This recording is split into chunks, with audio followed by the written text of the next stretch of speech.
why it's really important to have a plan and understand what your goals are. In fact, my camel out there is suffering right now with a broken back. So I actually found Pepe when it was only a couple of hours old, and I'm like, oh, this is a funny meme. Oh my god. Yo! Who is this Degen? The old man is swing trading over years at a time. And it's like, that's where the real money is made. The answer is a permanent loss. With single-sided staking, you don't have to worry about impermanent loss. But really, at the end of the day, it's just the matter of a macro market. It's just what happens. If you're aware, if you're disciplined, you can hone that into further financial growth. Financial freedom, so we can actually live life and not have to be constantly living paycheck to paycheck. I mean, that's the ultimate goal, more or less, right?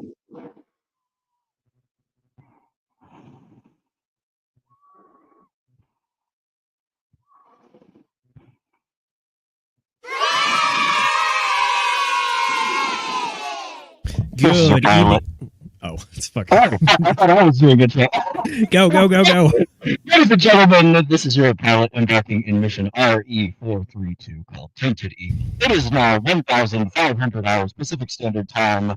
Let's blast Motherfucking off, ladies and gentlemen, boys and girls, crypto degenerates, ducks and squirrels. Welcome to this here episode number 71 of the Degen Roundtable's Sunday show, where we're going to be covering the $1.5 billion hack at ByBit.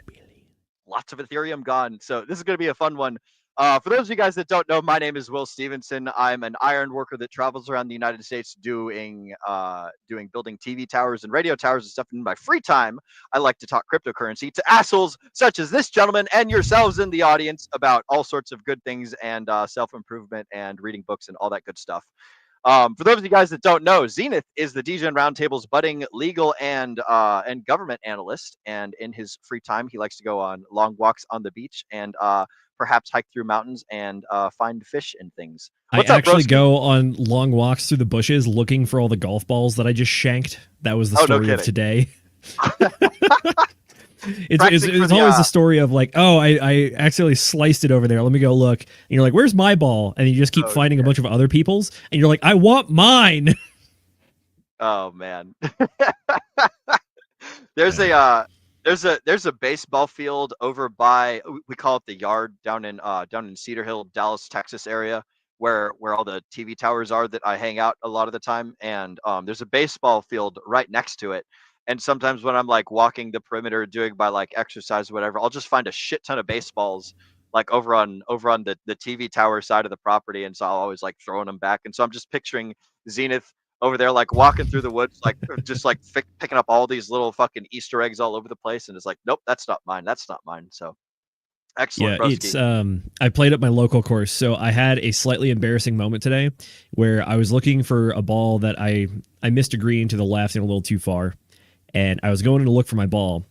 And I found definitely one of my balls, but from like 3 months ago, because it was sun faded. And I was like, oh, this has been out here a while. That's funny as shit, bro. Like, wow, I've missed it over here multiple times before, haven't I? That's awesome.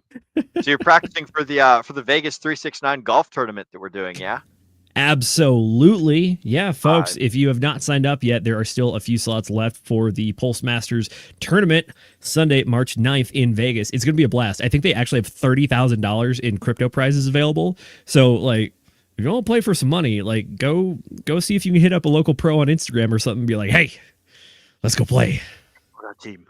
Do it now. I freaking like it. Well, cool beans. So apart from chasing around golf balls and walking around in the woods, how are you doing, broski? What's new and exciting with you? Last we chatted was what, Wednesday? Friday? We're Friday. Yeah. That's right. Yeah. Okay. How are you doing, bro? What's up? What's new? I am doing pretty well. I literally played golf yesterday, and it was too nice not to go play again today. So I've been doing back-to-back 18s. And overall, the place I play at it's a casino. That's a pretty nice course, actually. But then afterwards, it's always like, let's just go grab a beer at the casino bar. It's also a sports bookie. It's like, let's throw $5-10 on a horse here or there. And they got a craps machine or whatever. And then I played a few hands of blackjack as well. And one of the guys I was sitting next to, he's like, oh yeah, I'm here for the concert. And I was like, oh, what concert is it? He goes, Aloe Black. I was like, I have no idea who that is. And he goes, you actually probably do.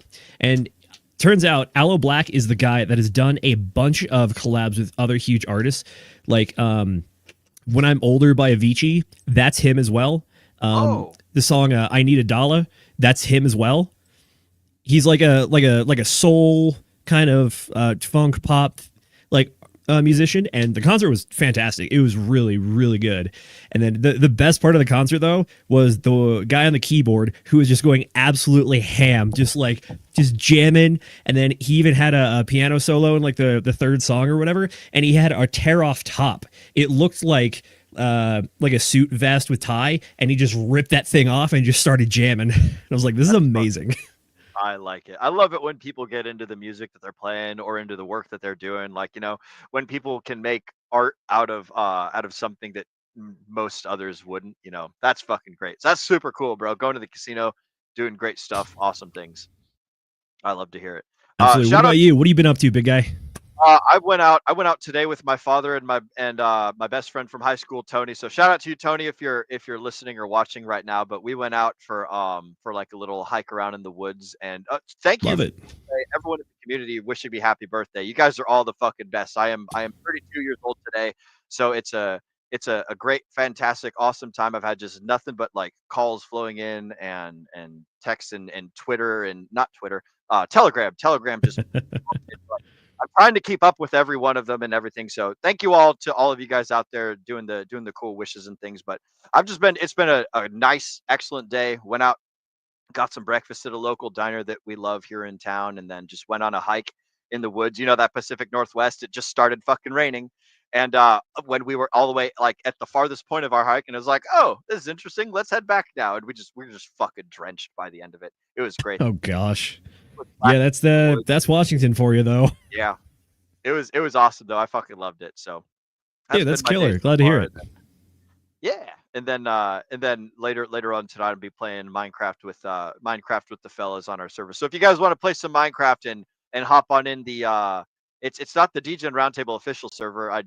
There wasn't a whole lot of activity in that Minecraft realm, so I stopped paying for it. But if y'all want to hop in, then just hit me up in the Telegram for the Degen Roundtable. You guys can join the Telegram by clicking on that QR code over there in the bottom corner of the screen. For those of you guys that are on the audio gang, then or if you're watching us live, then you just go up to your URL and you type in t.me/DRT join now. I will be a good and gracious host, and I will drop for you guys the link in the description, or not the description, excuse me, in the live chats. So yeah, there you go, Mrs. Producer. She's got that scan me arrow going all the way over there, pointed towards the QR code. You guys can do that. You can also click on this link that I'm dropping down there. Yep, join Degen Roundtable Telegram, t.me/DRT join now. So yeah, that's where we post up all the video game stuff that we're doing. We actually had a fantastic game of Dungeons and Dragons yesterday. So Mr. Kenturian 54X was our Dungeons Master. It was myself. It was Mr. Dace Northal, Agent J. We had Bradley in there. We had Colonel Giggles. We also we had one of Jay's friends' cars over there as well. So it was a great time, man. I played a bard. It was super awesome. Jay was a fighter guy of some, or no, Jay was a wizard. I think Dace was some sort of cleric or paladin or something like. It was fucking great, man. My first time ever like playing Dungeons and Dragons like properly. I'd watched people play before, but I'd never did the stuff myself. So I was like casting some bardic inspiration and rolling the dice. I got my fancy little set a D20 shit over here and all the stuff. Like I'm ready to rock and roll. So that was super awesome, super great. So tons of great stuff going on in the Degen Roundtable community. We don't just talk about crypto. We don't just talk about like macroeconomics and finances and stuff. We also have a good bit of fun. Like we've talked about anime in the past. I want to interview a guy that fixes cars and stuff in the near future. I gotta lock in a date with him if he's still interested in being a guest on our show. But it's a great and fantastic time in a way that you guys can maintain a part in the community that we offer. Like you can watch a stream. Reminder that we stream every Wednesday, Friday, and Sunday starting at 8 p.m. Eastern. So if you're here now, you know where to find us. We just we start these streams the same time every time. So Wednesday, Friday, Sunday, you can find us here at youtube.com/Degen Roundtable. And yeah, so that's the basics of what's been going on with me, and life's just been good and life's been great. Let's go ahead and enough talking about you and me, because like we're cool and everything, but let's talk about the real motherfucking people. It's time for the folks at home, the chat motherfucking shout outs. Let's see what you guys have all been talking about, as me and Zenith have been up here running our mouths about some silly stuff. We've got first person of the chat shout outs for the day, OBX Reaper, with the stopwatch blue and hand timer. I think that's an emoji. On StreamYard, it shows up as stopwatch blue and hand timer. So yes, we were a little bit late today. Apologies for that. We were fixing some camera issues and there was some background stuff. There's always like some fucking technical things. Like I used to give streamers shit all the time about like not starting exactly on time, and then like, you know, we started streaming and we get about 60 to 70% of them on time, but like We're pretty there's a good good though. 30% where StreamYard just doesn't want to fucking cooperate. And like, you know, like you guys couldn't see it, but before we started the show, Zenith's camera got stuck over on like the far side of the screen. And right now it's nice and pretty. Like he's framed up inside that little camper zone, but like we couldn't get it to move into the right fucking spot. So apologies for the timeline. You're absolutely right though to call us out on it, on Mr. OBX Reaper. But it's good to see you, broski. Welcome to the stream. Glad that we could have you. Next up in the chat shoutouts, we've got none other than Frank White with the Bang Bang Degen gang. Good to see you, Frank. Welcome to the stream. Shout out to the Function Island boys over there. Y'all are cooking with grease. I love to see when y'all come up with some cool new stuff. So good to see you, Frank. Next up in the chat shoutouts, we've got Mr. We do it live. We've got Mr. Psycho Crypt Mr. Psycho Crypt 023, Mr. Psycho Crypto 23. Good morning to you, Mr. Alien friend. It's good to see the alien gang, whether you're an alien yourself or you represent the Gray's currency fellows. Good to see you. We love all of y'all over there. After that, in the chat shoutouts, we've got Smooth. Goodness gracious. Which wristwatches are Swiss wristwatches? We've got Mr. Smooth Brain with the boomstick. Hit that like, Degens. You're absolutely right, guys. Smash that like button. Like that smash button. Hit the like. That's the only thing that we're gonna ask you to do today. Y'all are some fucking awesome cats. So you only get one instruction. We're gonna be nice to you. Everyone says like, comment, subscribe. We're not worried about all that. All you need to do is just hit that like button. The rest will come as it's necessary. So good to see you, Mr. Smooth Brain. Welcome to the stream. Next up, though, we've got our favorite Air Force cat, Hexakin, lost in Asia. Hex and Pulse Chain unaffected. Carry on. Yes, Hex and Pulse Chain are pretty damn unaffected by this ByBit hack. That's correct, because we're all DeFi users. None of us have any. Well, we probably have some shit on centralized exchanges, but there's nothing Pulse Chain or Hex or like Richard Hart ecosystem that is a centralized exchange that can be hacked. We all own our own keys. We all own our own crypto. We all do our own things. We interact with DEXs. We interact with smart contracts. We do all our own stuff. You know, with that comes the responsibility of whenever you make a mistake, then it's on you. But if all your money's on an exchange and the exchange gets hacked, like, I don't know, say $1.5 billion gets flushed down the drain magically, then, you know, you have no one to blame but yourself. With centralized exchanges getting hacked, it's like, oh snap, I was buying my bread at Walmart and then going to the Walmart locker room and putting my bread in the Walmart locker room instead of taking it home with me. So when Walmart got robbed and all the bread got taken away, I got no bread because I kept it at the Walmart locker room. So it's like, that's the way that I like to explain centralized exchanges to people who are a little bit unfamiliar with how the way things work. But anyways, you're absolutely right, Hexakin lost in Asia. Hex and Pulse Chain users are unaffected. Although I have seen some pretty crazy fucking theories out there on crypto Twitter about like who did the hack. And it's like, man, people are throwing all sorts of shit out there. So I'm not even gonna give these conspiracy theories any time of day, but man, there's some pretty fucking funny ones out there. So y'all should go check it out and do some fun things.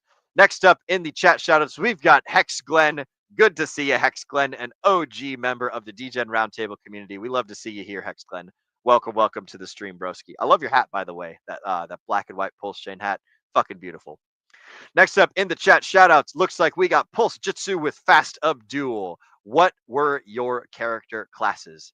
I was a bard, and I don't know much about classes and subclasses, so I was a level 2 bard, and I was focused on dexterity, charisma, and Constitution, something like that. I was a full min maxer. I didn't spread my points evenly. I was like, I'm doing these three things really well, and everything else I'm gonna suck at. So that was my class. We also had a rogue fella. We had a wizard. We had a machine like a war machine guy who's like a robot. We had a girl who was a oh shoot, what was she? Jay, help me out here. I don't know if you're in the comments right now, Jay. Help me out. Remember what Colonel Giggles was? Something about like a tank slash bard flute player or something like that. So it was an interesting class, but yeah, it was super freaking awesome to have all the folks over there. So those are the classes that I remember. I was the bard. We had a rogue, we had a mage, we had a cleric guy, or a wizard, excuse me, a wizard and a cleric and a warmonger, and then Kenturian was our fantastic DM, our great dungeon master. So it was super cool, super awesome. I think I might be a little more down the rabbit hole of D&D than you are. I've played a handful of campaigns and even DM'd one or two of them. Yeah, like 1.5 kind of. One of them didn't really catch on with the group, but I like playing clerics and sorcerers. It's just the most fun classes for me. Although in one of the campaigns my buddy's running, I'm using a homebrew class called the Pugilist. Imagine kind of just like the old fisticuffs boxers guys. And then one of the subcategories is like a pro wrestler kind of thing where they give you charisma points when you like don a character or whatever. So the character's name is Blaze, and then when he puts on the luchador mask, he becomes Enfuego. Oh shit. It's fun. It's a good time. That's fun. Oh, excuse me. My goodness.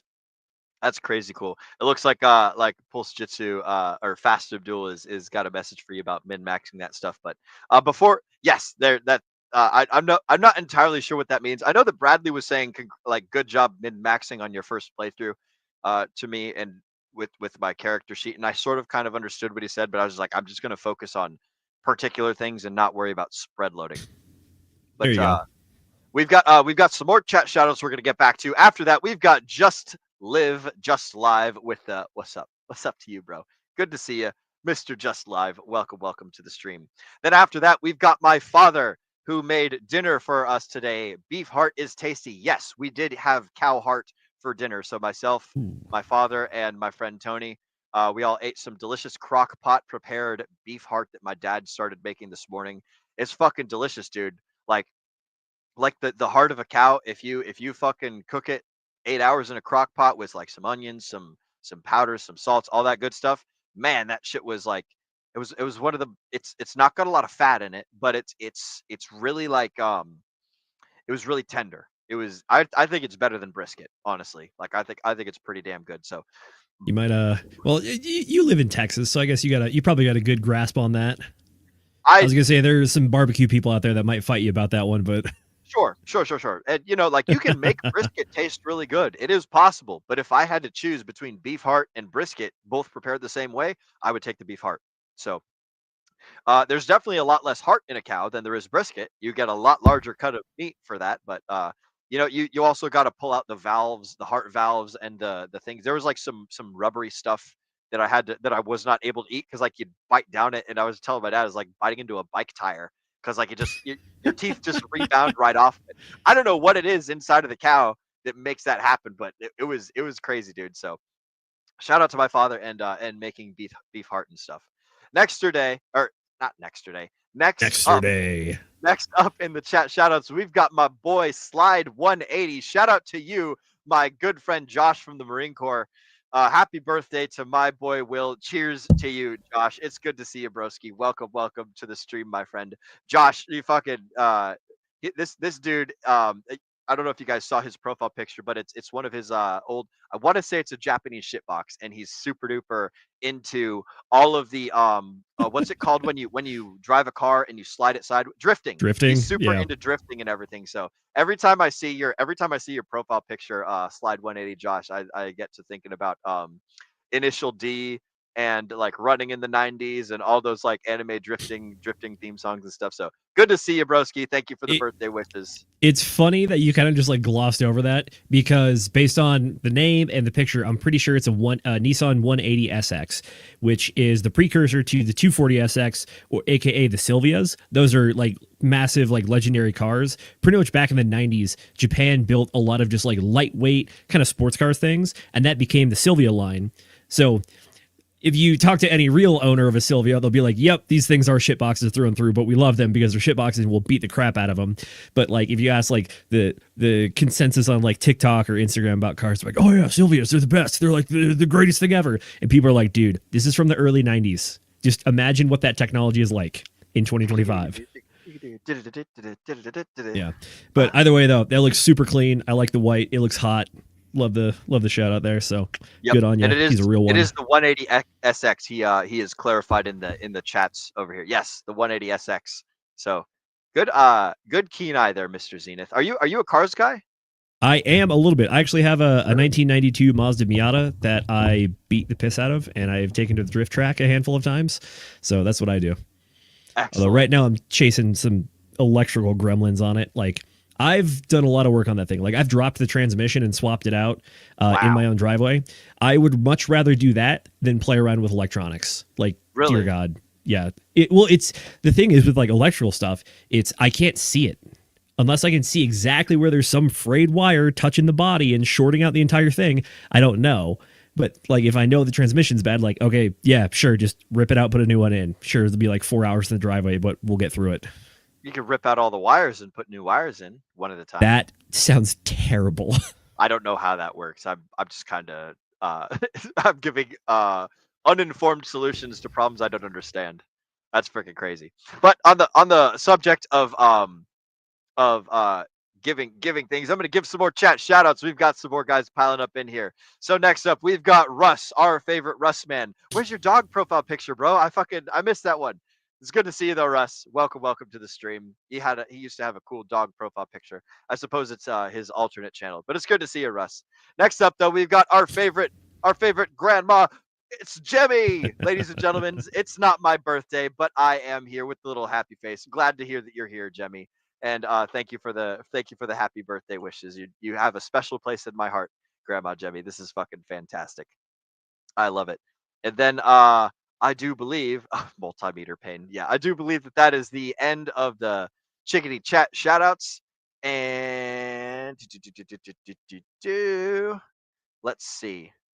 Pooch went to Pooch Heaven. Well, shout out to good old Russ Pooch. That was a good dog. He was a good lad. And I'm sorry for your loss, broski, but that was a hell of a picture. So rest in peace to old pupperinos. And let's go ahead and transition into the informational part of the show. So for those of you guys that live under a rock, that are or maybe not under a rock, for those of you guys that are not obsessed with gambling online, such as we do, where we look at cryptocurrencies and Twitterinos and all sorts of crazy stuff going on, there was a $1.5 billion hack that recently happened over on ByBit. And the long and short of it, and correct me if I'm wrong here, Zenith, the long and short of it, as I understand it, is that ByBit, the centralized exchange, so like basically a place for those of you guys that don't know what a centralized exchange is, it's kind of like a like when you go to a store, you go to that particular store and you can buy their goods and services by exchanging money, right? So with the centralized exchange, you don't own the cryptocurrency, the company does. And the only time that you actually own the cryptocurrency is when you take it off of the exchange and you put it in your own little private wallet that you're in charge of. What a lot of people do is they will buy and sell cryptocurrencies and they'll just leave it on the exchange because it's a lot easier that way, and you pay less gas fees, less transactions, or you want the exchange to custodian the tokens and the coins for you.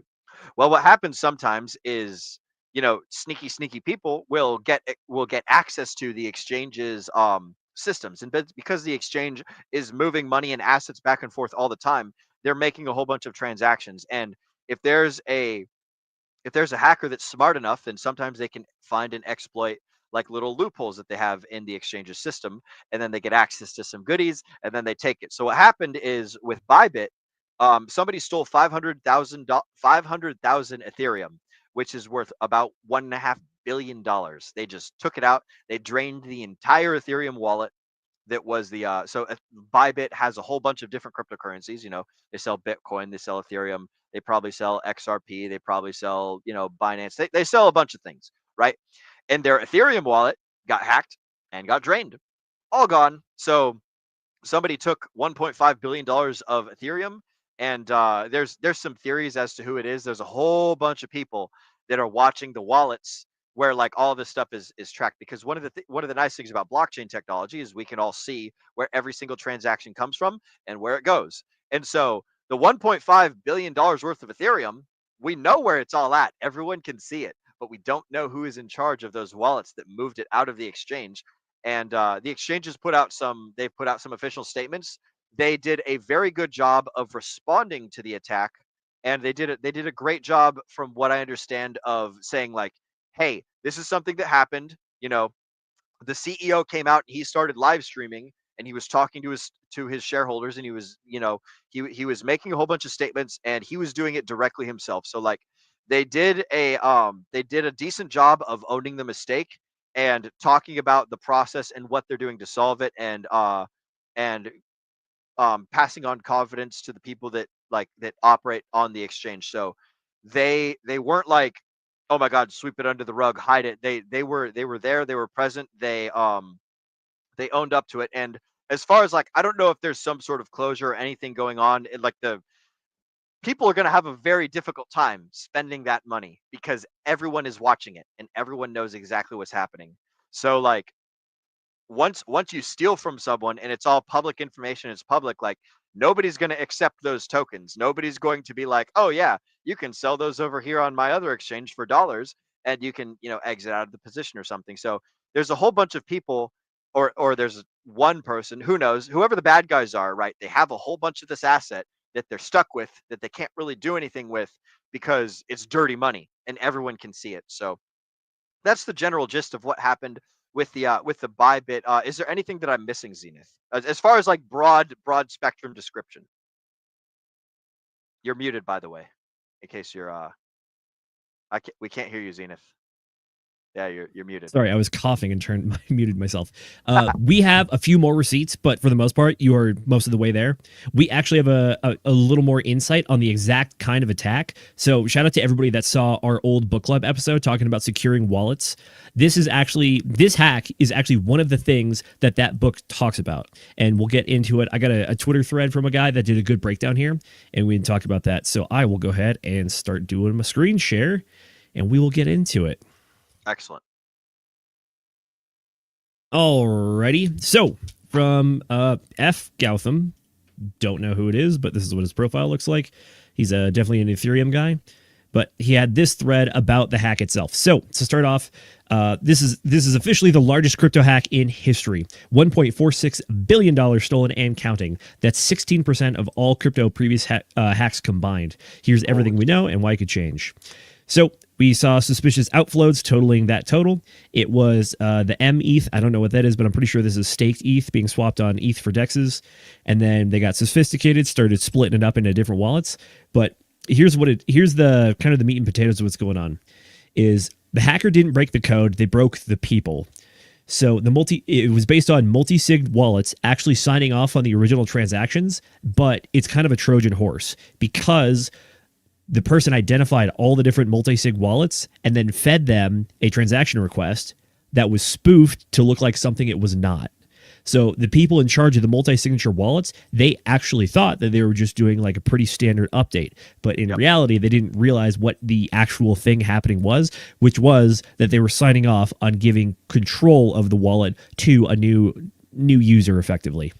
So Is there an analogy that we can give people that's easier to understand for anyone at home who doesn't know what these things you're describing are?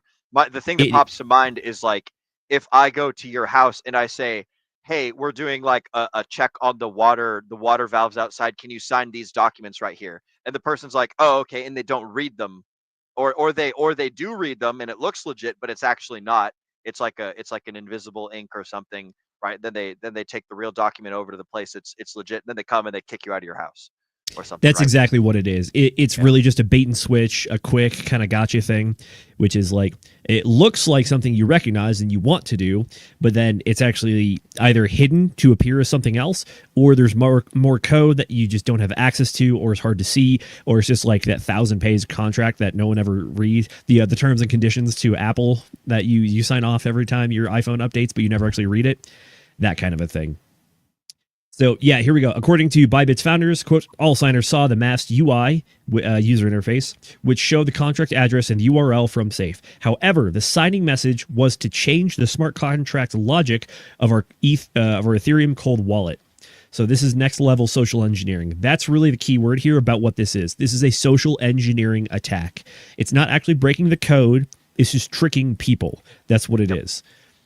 And then to go down, here we go. So number 5, the attacker somehow 1, identified all of the multi-signature signers, 2, infected each of their devices with malware to mask the actual transaction, and then 3, made the UI show a different transaction than what was actually being signed, and then 4, got everybody to push the button as well. So this is some next level stuff. Yeah, it's pretty nuts.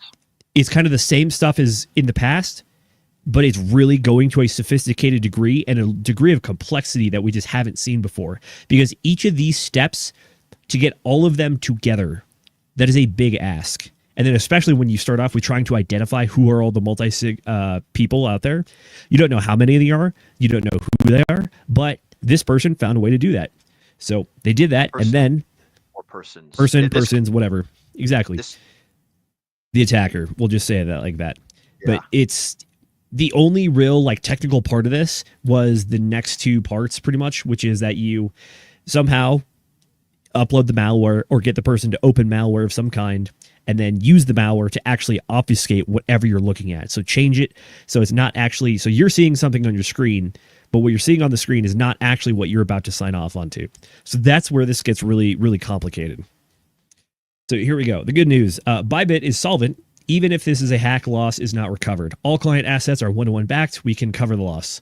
Their founder claims they can handle even a bank run scenario. They have enough tokens to give to the clients. So that is the good news here. Obviously, this is just a absolute ton of money. But at the same time, though, it sounds like it's not actually going to bankrupt the company or cause any sort of mass liquidity crisis and they end up insolvent or something. So that's the good news. And that is the CEO right there, right? As I understand. I believe so. I don't know for sure. It looks like the dude that I know or I recognize as CEO, Ben from. For sure, I'll go ahead and play the video real quick. We can just see what it is.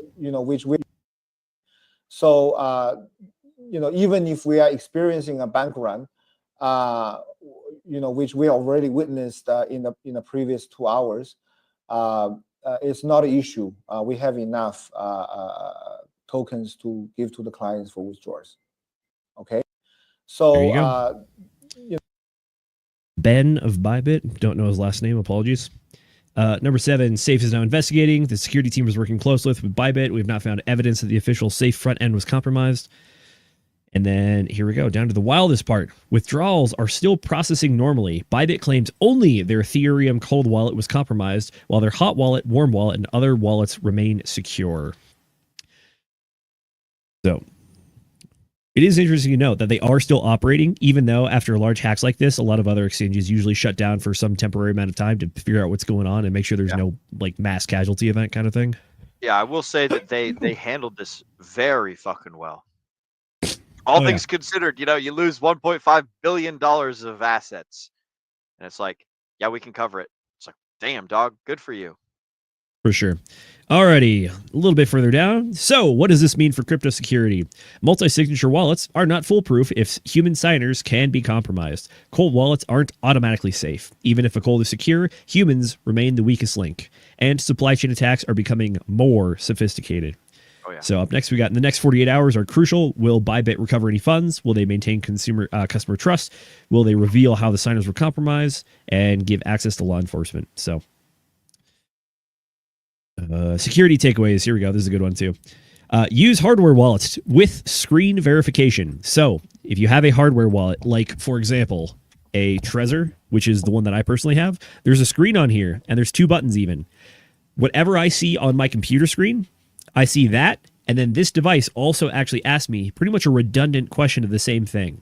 So whether or not you compromise the user interface on your computer, like was done in this hack, if you have the ability to double check it and you actually know what's going on here, it's hard to know because a lot of times it's just providing you like addresses that you're sending to and what the contract address is. So it just looks like a giant string of numbers and letters. But at the same time, having an additional point of verification can help with this situation a bit if you have the know-withal to understand the difference between your computer screen and your wallet screen. We have implement zero trust security. That is one of the core fundamentals of cryptocurrency and DeFi in general, which is that all of this is built on zero trust solutions that don't rely you to trust anybody because they are cryptographically verified. Up next, we got never sign transactions that you don't fully understand. This one, Will, do you fully understand every transaction that you ever do? Like, you know how the code works? I definitely don't, which is the scary part. This is like, hey, before you turn on your air conditioner, make sure you understand the principles of heating and cooling and pressure differentials and changes and things. And it's like,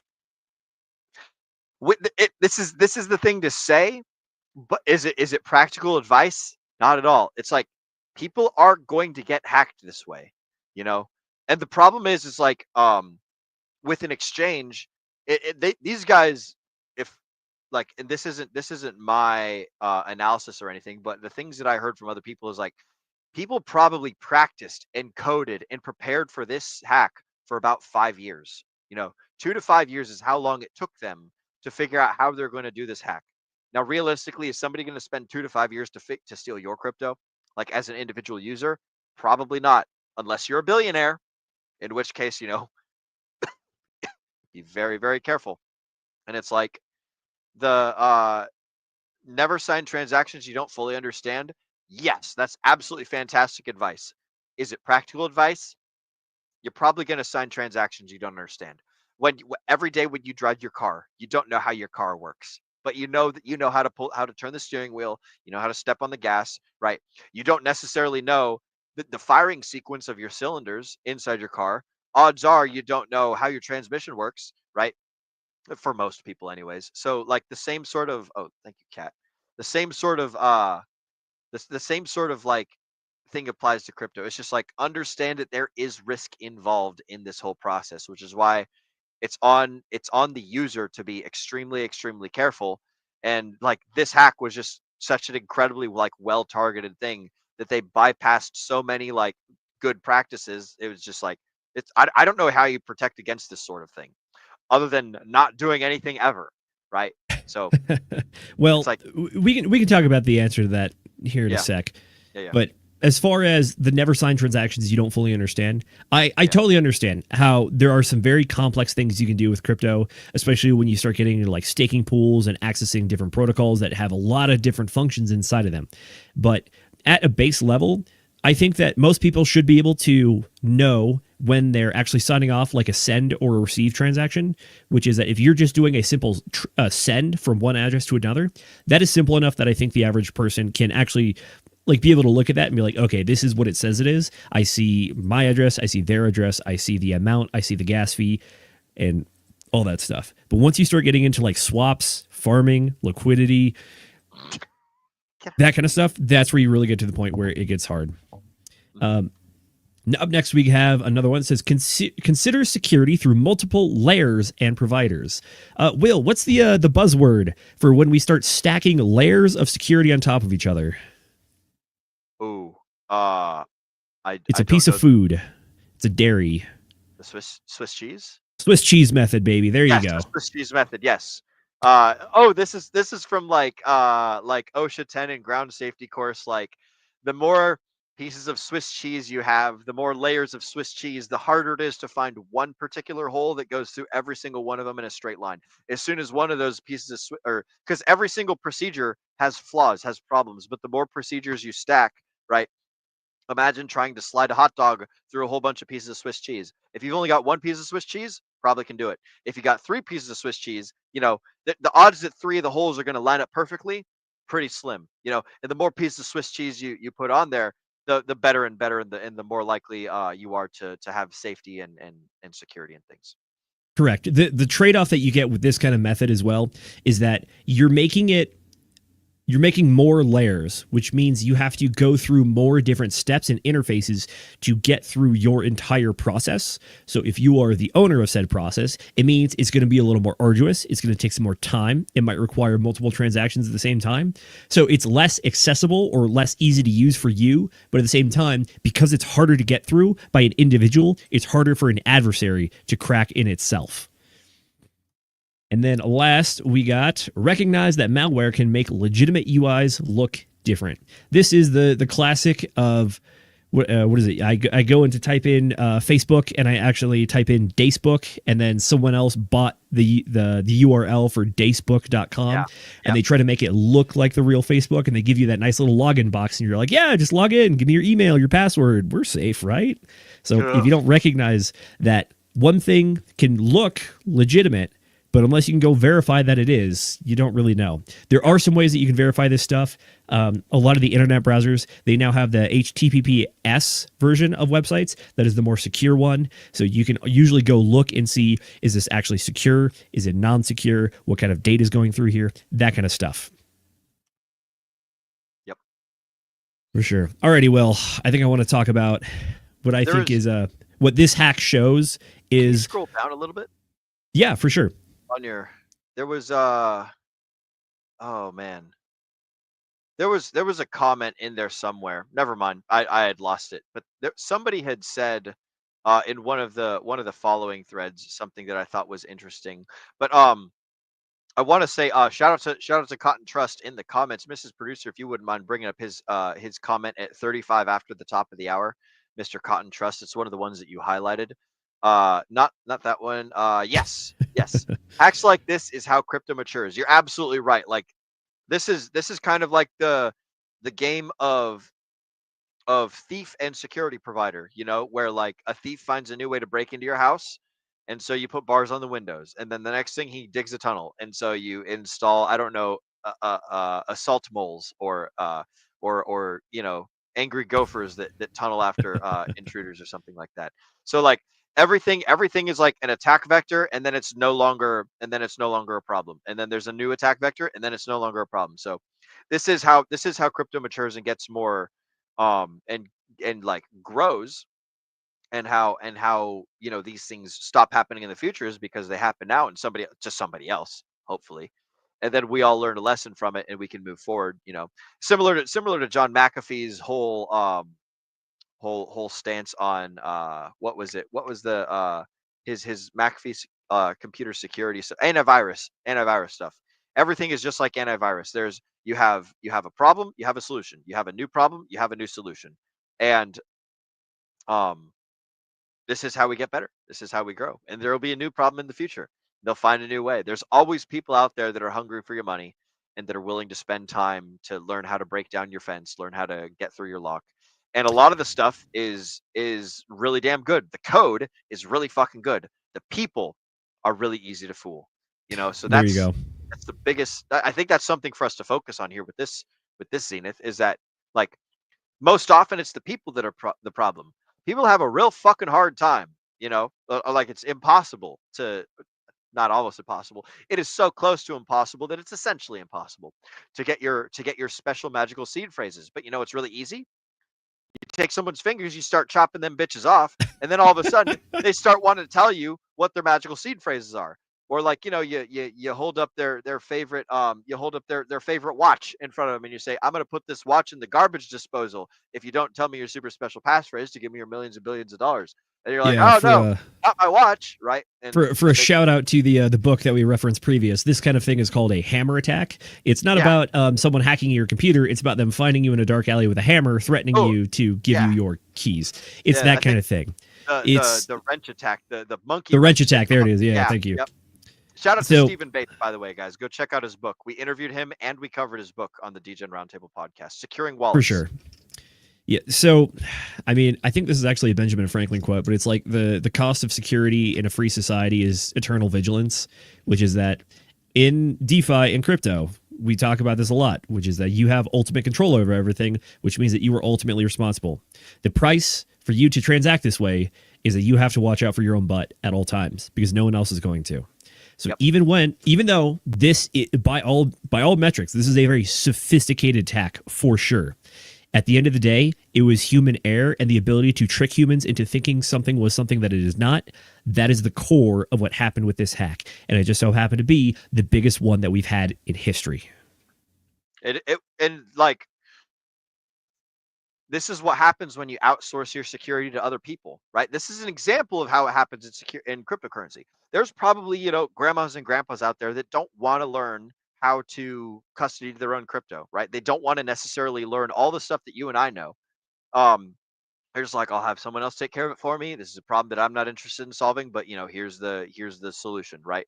And so they probably kept their money on that exchange. Or people that are brand new to cryptocurrency, they will often keep their money on the exchange. This is the risk that you run. Is like, it's just like, you know, when you go to somewhere in bumfuck nowhere, the Midwest, where guns are legal and everyone carries their own guns. It like you're in charge of your own security there, versus when you go to like a club in the city, right? You can't carry guns into a club. You have to rely on the club security. You have to rely on like how well the guys at the Twin Towers are at like maintaining security of their building. Sometimes people will come in with a crazy assault and they'll take your shit out and they'll wipe it clean. You know, it's like, is a normal human being expected to be able to stop, you know, a whole bunch of things that can bring down a tower? No, not entirely. Right? Is everything in the world safe? Not at all. Nothing in the world is safe. The only safety that you get in the world is the safety that you guarantee for yourself by being a sovereign, capable individual. So like, can I stop a tank? No, absolutely not. I can't stop a tank, but I can stop a robber. I can stop some dude who's coming after me with some fucking, you know, like balls to the wall knife or whatever, right? I can whip out the old fisticuffs and give him the 1-2 or something like that, or pull a gun and shoot him if I need to. But like, there's levels of problems that you can't, as a human being, stop. There's levels of problems that you can. There's security that you can entrust to yourself, and there's security that you can outsource to other people. There's a risk associated with each one of these things, and there's a reward associated with one. So we just encourage everybody to know and understand all of the tools. Centralized exchanges aren't bad. It's just not your stuff if it's on the centralized exchange. So just the thing I would encourage people to do is just understand the risk associated with keeping your assets under another person's protection versus under your own. And then understand also the things that you do inside the space could be incredibly detrimental. You know, if I click on a bad link, I could get my portfolio wiped. And so what do? I have multiple separate tiny portfolios. That's a system that I employ to stop other people from taking all my goodies and things. So that's just the security through obfuscation, aka yes. Make it harder to see everything all at once. So if something gets compromised, hopefully they didn't find everything, like you just said. Yep. I don't want to be too doomer about this, but the reality of this hack is that we will see more like this in the future. This will not stop. This is a tale as old as time, which is that scammers are going to scam. It's just the way that it is. You could be trying to do sophisticated crypto hacks like this, or you be trying to scam some person's grandma into thinking that their bank made an error and they have to correct it by sending them PayPal gift cards via a phone call. It's just social engineering is a very large and time-honored tradition of scammers, which is that if you can socially engineer or just trick people, aka that's exactly what it is, that's how you get it done. It's kind of the idea that there's nothing new under the sun here outside of just using new technology and getting new technology as the result of it. You're no longer trying to swindle people for gold coins. You're trying to swindle them for Bitcoins. Yep. Yeah, it's a crazy fucking world. There was a comment, Mrs. Producer, if you don't mind pulling up from slide 180 that he had just mentioned it, and it talks about, you know, this same sort of things about how he has a friend. His friend got shot 5 times last night by some drunk guy. You got to be careful. You know, there's a lot of things that go into risk mitigation. There's a lot of things that a person can do to avoid putting themselves in a shitty situation. And sometimes shitty situations find you. You know, he's stable as of now, but you never know about these things. Yeah, absolutely. I'm glad to hear that he's stable, Josh. That is very good news. But like, sometimes you find yourself in shitty situations. Sometimes shitty situations come to you. There's a degree of control that we have, there's a degree of control that we're missing. And it's just up to us to make sure that we're doing the best thing possible at any given point in time to try and make sure that our world's the best possible world around us. So my heart's out to homeboy that got shot. So I'm glad to hear that he's doing good and that he's at least stabilized. So that's crazy. Fucking A, man. What a what a moment. Let's actually I'm Wild gonna stuff. take this time to do a couple more little chat shout outs, and then we'll Yeah. transition on into the next subject. What's the next one we got on the docket, Zenith? Was it the We can always Argentina talk one? about markets at any time, but Okay. up next I have the Argentina Libra coin. Okay. And what that means for Javier Milei as the next article. So after chat shoutouts, we'll hit that one. Alrighty, sounds good. Mrs. Producer, if you don't mind, let's do some chat motherfucking shout outs where we make sure to get to the folks that are here enjoying time with us. So first up in the chat shout outs, we've got my good buddy Dr. Alan Chen, Your Health Unplugged. Go check out his YouTube, Instagram, Twitter, all that stuff if you want some good health advice and a little bit of fun stuff he does over there. Am I fashionably late to the birthday party? You are not fashionably late, sir. A wizard is never late. They always arrive exactly when they're supposed to. And doctors are basically wizards. So it's good to see you, broski. Welcome. Thank you for the birthday wishes, amigo. Good to see that you're here for the stream as well. Right on time, just as Mrs. Producer says right after that. Next up, though, we've got my good real life friend, Mr. Ramon of Conspiracy Crypto. What's up, fam? What's up to you too, Ramon? For those of you guys that don't know, Ramon also has a YouTube channel where he talks about fun and awesome conspiracy theories like flat earth stuff going on with weather, stuff going on like with politics, all sorts of super fun cryptocurrency and conspiracy theory stuff. So shout out to you, Crypto Conspiracy, Mr. Ramon. It's good to see you, broski. All right.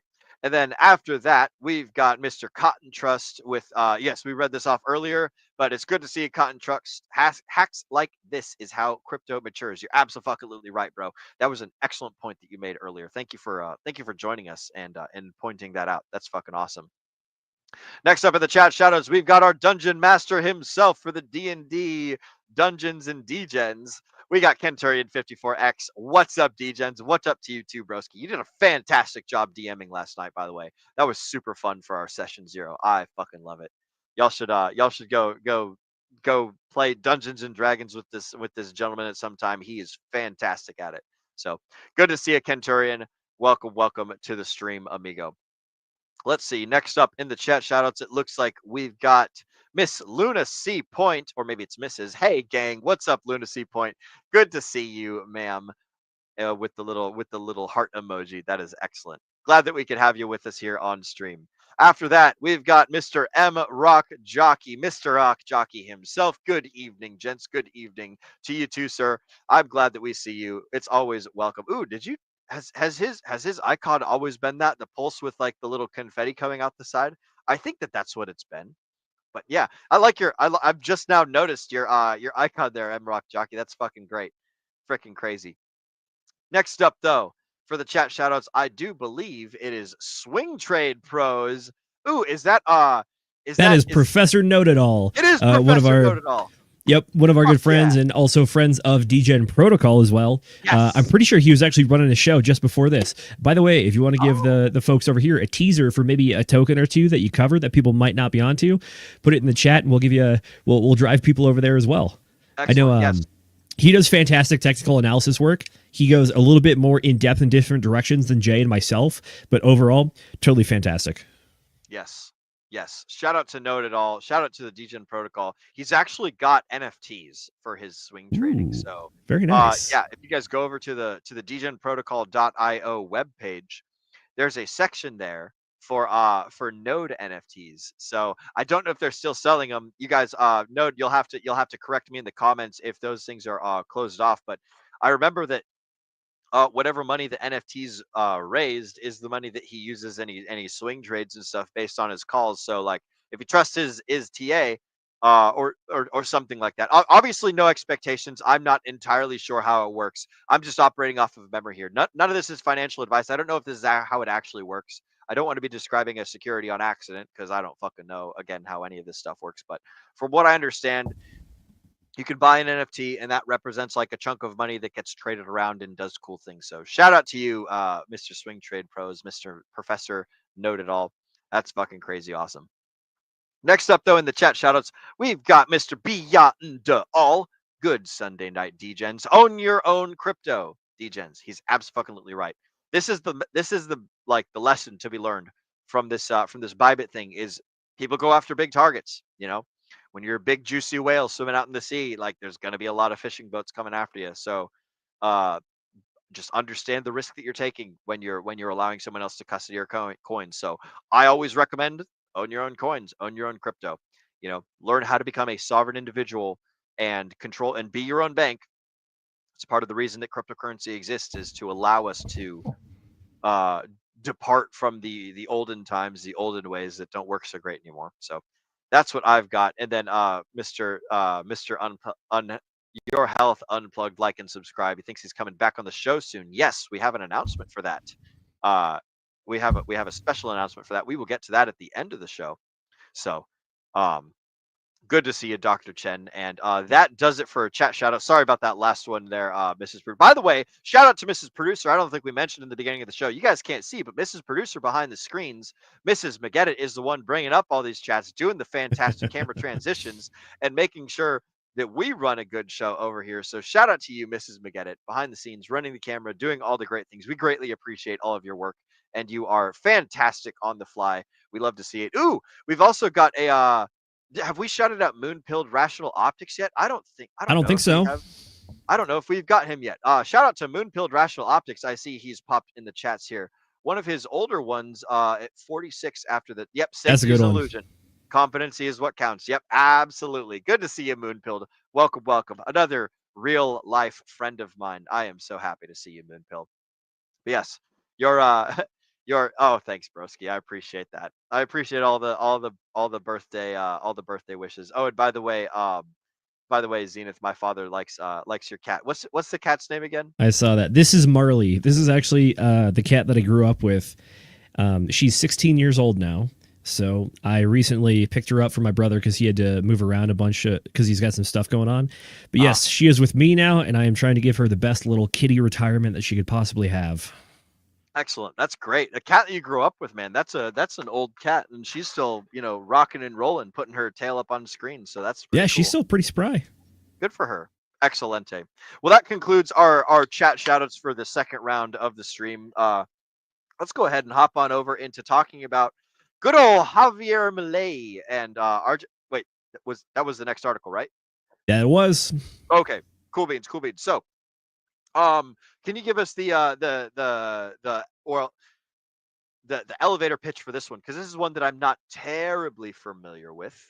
That's fair. To be honest, this one there's not a whole lot of meat on this bone. It's actually pretty cut and dry in my opinion, but we can cover it for sure. Alrighty, Mrs. Producer, if you don't mind, I do have a screen share. So, from the Associated Press, we have Argentina's crypto scandal dings Javier Milei, involves a strange mix of characters. So, this is talking about LibraCoin. And real quick, we'll go over to Deck Screener. I have the 15-minute chart. Yeah. And then, so we have this launched on the 15th of February, so about a week ago, actually. In 45 minutes, it pumps all the way up to about $4.55. What? And then immediately dumps. Move that and is. Then yeah. For the folks that have never seen a chart before, green candles means price goes up. Red candles means price goes down. So it started at so it went all the way up to I don't know the official start date with token launches. There's a lot of stuff that can actually happen before the token even goes live, whether it's like pre-allocation, investor rounds, seed rounds, that kind of stuff. But what we do care about is kind of this right here. So we went from about $4.50 all the way down to 13 cents, which was a 97% drop. Just kidding. There's worse ones out there. I'm in a worse one right now. But that's fucking tough because that happened in what was the time frame on that? 1 day? 26 hours. Holy fuck. That happened over the course of 6 hours and 30 minutes. 6 hours. Just kidding. Oh, that's 26 bars. Holy fuck. Yeah, this is the 15-minute chart. Yeah, damn. 6 hours, 95% drop. That's a bummer. Yeah, the daily chart doesn't look too great. Yeah. Because it has not been out that long, we just get my God. this. Damn. So, yeah. Despite all that, it still does have $41 million in liquidity, at least for this pair, which is USDC over on Meteora. That's pretty respectable. 46. So that's 20 million on the ask, 20 million on the offer. I'm pretty sure that's just liquidity pool total. So that's the total of USDC and Libra that is in this liquidity pool. Oh, excuse me. There's 9 million of USDC. So I can see down on the bottom right, 9 million of USDC, 31 million of Libra. There you go. Yep. Wow, that's an offset liquidity pool. Why is it like that? This isn't a V3, is it? Or what? It might be. I'm unfamiliar with this exchange and how they run things. Yeah, I know nothing about Solana. That's the data that we got here. Yeah. Alrighty, so as we saw in the chart, it seems pretty straightforward, which is price go up, price go down very immediately, and never recover. So Argentine President Javier Milei is facing a corruption probe into his promotion of a meme coin, which is a highly speculative form of cryptocurrency that surged in popularity after Donald Trump and his wife launched their own. The budding scandal in Argentina has been dubbed locally as Cryptogate and has links to a diverse cast of characters, including a high-profile U.S. influencer, crypto developer who uses the pseudonym Meow, and a 28-year-old American entrepreneur who said he helped launch Melania Trump's meme coin last month. So they do actually go through a bit of some like very basic crypto 101 about like what is a meme coin. So here's what happened with this one. Javier Milei, and then they give a lot of adjectives there about how they feel about him, posted on X about the meme coin Libra on Friday, just after it had launched, stating he was encouraging economic growth by funding small businesses and startups. The coin's price soared almost immediately, pushing the market value of this project to beyond $4 billion. After a few hours. That's pretty fucking crazy for a meme coin to get to 4 billion.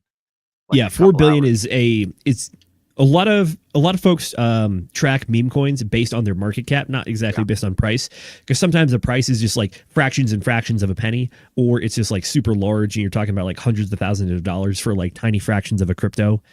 So look at the market cap. A lot of times, if meme coins can get past $100 million, that's a good sign. And then a few of them are only ever able to get past $1 billion. So the fact that this one made it to $4 billion, this is a big deal in the meme coin space. Yes. And for the folks at home who don't know what market cap means, it's like it's the total sum of all the coins in existence multiplied by the price. So like if there's fucking 10 of these beer cans that exist in the world and each beer can cost $1, then the market cap of Rainier beer is $10, right? Now, if there's only one of these for sale, right, and it's for sale for $1, and then somebody buys it, and there's no more for sale anywhere, and they're super duper rare, then the price of each, like, if somebody's like, I want to buy a can of beer for $20, right? Even though there's none for sale anywhere, then the market cap goes up to $200, even though like these cans aren't being bought and being sold for $20 like on the regular. The market cap for all of the cans in existence is now like a higher number. So when you've got a ton of coins in circulation and the price is very low, then it will affect like the market cap fluctuating much greater than if there's almost no cans or nothing on the market and the price is like very crazy and there's a huge amount of coins that are not being bought and sold. That's when you get crazy high market caps. So I can make a coin right now, make 100 billion of these coins, put one of them on the open market, sell it for $1, and then this like coin is worth billions and billions of dollars technically in market cap. And you can spoof the metric that way a little bit, but like we don't really pay attention to a whole lot of those. So like market cap can be faked in small scale, but oftentimes with big coins such as these, where it's got a lot of public attention and there's a vast amount of liquidity available for buying and selling on the open market, like that's when we look at market cap and we take it a little bit more seriously. So the fact that this coin was able to get up to $4 billion is pretty substantial, pretty unheard of for a meme coin. Generally, they'll taper out in like the millions or something like that, and then they'll kind of fizzle out and lose steam. But this one shot up all the way to 4 billion, with the president of Argentina obviously tweeting about it and things. So I just wanted to throw that in there for the folks at home who don't know what market cap is or have never heard of any of these terms before. Yep, and then for any of the Hexkins or Polskins out there, we're probably all very familiar with Richard Hart trying to teach people that market cap is a vanity metric. It's not real a lot of times. It's like the purported the wealth of Jeff Bezos, even though the vast majority of it's locked up in Amazon stock that he's legally can't even sell if he wanted to. And if he did try to sell any of it, the immediate price would just also tank, and then that original number would just cease to exist. Yep.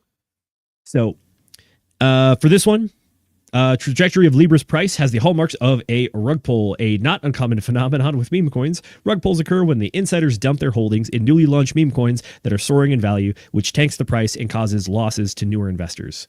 The big scam, or the big point of concern for Javier Milei on this one was the initial tweet that he put out on X in support of it, and then he also later deleted it after the price collapsed, and he's trying to distance himself from the project. From the AP, by Monday, dozens of criminal complaints had been filed. A judge in Argentina had been selected to investigate allegations of fraud, and Argentina's main opposition party called for his impeachment. And then on Friday, a federal prosecutor formally opened a probe to determine the involvement of Javier Milei and 5 others in the creation and promotion of Libra for possible crimes of bribery, fraud, influence peddling, and abuse of authority. All right, so it's tricky because, like, did Javier create the coin? Did he see something that he thought was cool and talk about it? And then some other people who created it, did they dump it? Who the fuck knows? Like, this is the problem with like jumping to these conclusions, you know, is like we don't know if Javier if Javier was the guy who dumped the coin, but we do know that him talking about it caused the price to go up, and anyone who held it, who took advantage of that, then dumped it on the new people buying, you know, causing the price to tank and crash, and they realize, like, you know, some crazy good wealth or something like that. It's like this is part of what happens in cryptocurrency. Is famous people will talk about something, the price will go up because all their audience members start buying it, and then, you know, somebody who might have owned it before the famous person, or maybe the famous person himself, or some sort of insider or something like that, then they start making boatloads of money on the work that the influencer did by trading their brand for other people's attention, which they trade for money with the coin. So, like, it's all just a big fucking game, you know, and people get pissed off about it, and it's quite interesting in that's my true. perspective.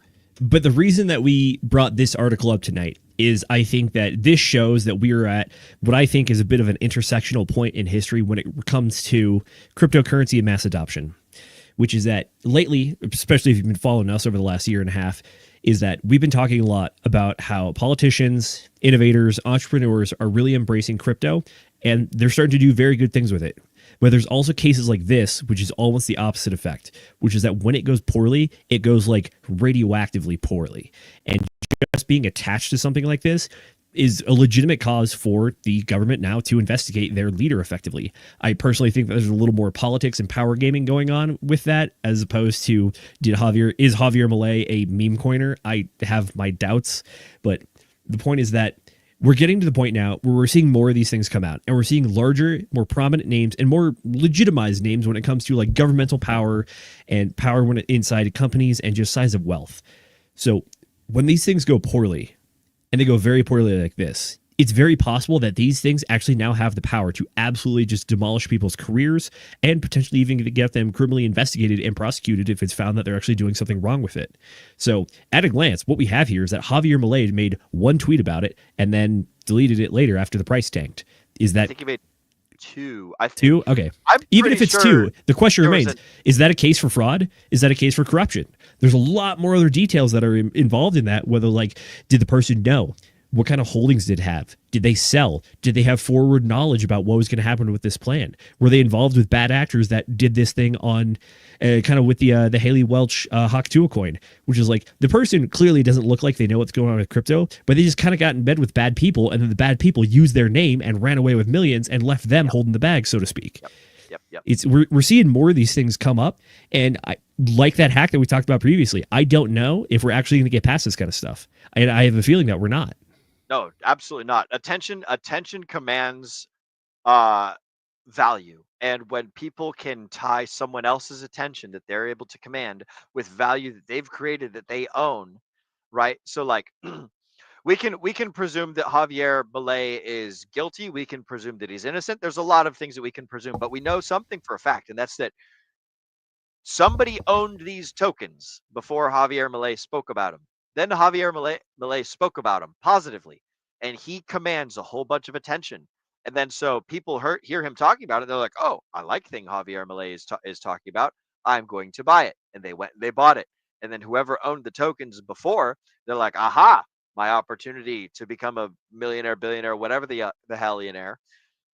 They start fucking dumping. They start selling, and they take advantage of this reputation thing. So like the I think that the onus of responsibility is on the person that's speaking and also on the person that's buying, right? So like these people that are buying, Libra token, right? They're fucking responsible for clicking that button, right? They might be clicking the button because they're inspired by someone else talking, but it'd just be like, if President Trump goes on TV and says, "God, I love Costco hot dogs," and everyone and their mother goes out to Costco and just starts buying the fuck out of all the Costco hot dogs. Or, like remember when there was the coronavirus like toilet paper scare, right? And everyone started buying fucking toilet paper, and it's because a couple of news organizations decided to broadcast this thing that like, oh no, fucking toilet paper is like there's people buying it up everywhere, and this caused like it caused a bunch of idiots to go and basically buy everything. And then you got the scalpers and you got the resellers, you got the people that are like, ooh, time to make some fucking money on arbitrage. I'm going to go to Costco before everyone else, and I'm going to buy all the toilet paper. Then I'm going to go to Safeway and buy all the toilet paper. Go to Albertsons, buy all the toilet paper. Walmart, same thing. And then they fucking mass up all the toilet paper. There's a supply shock. And then, next thing you're seeing toilet paper on eBay go for $300 fucking dollars a roll.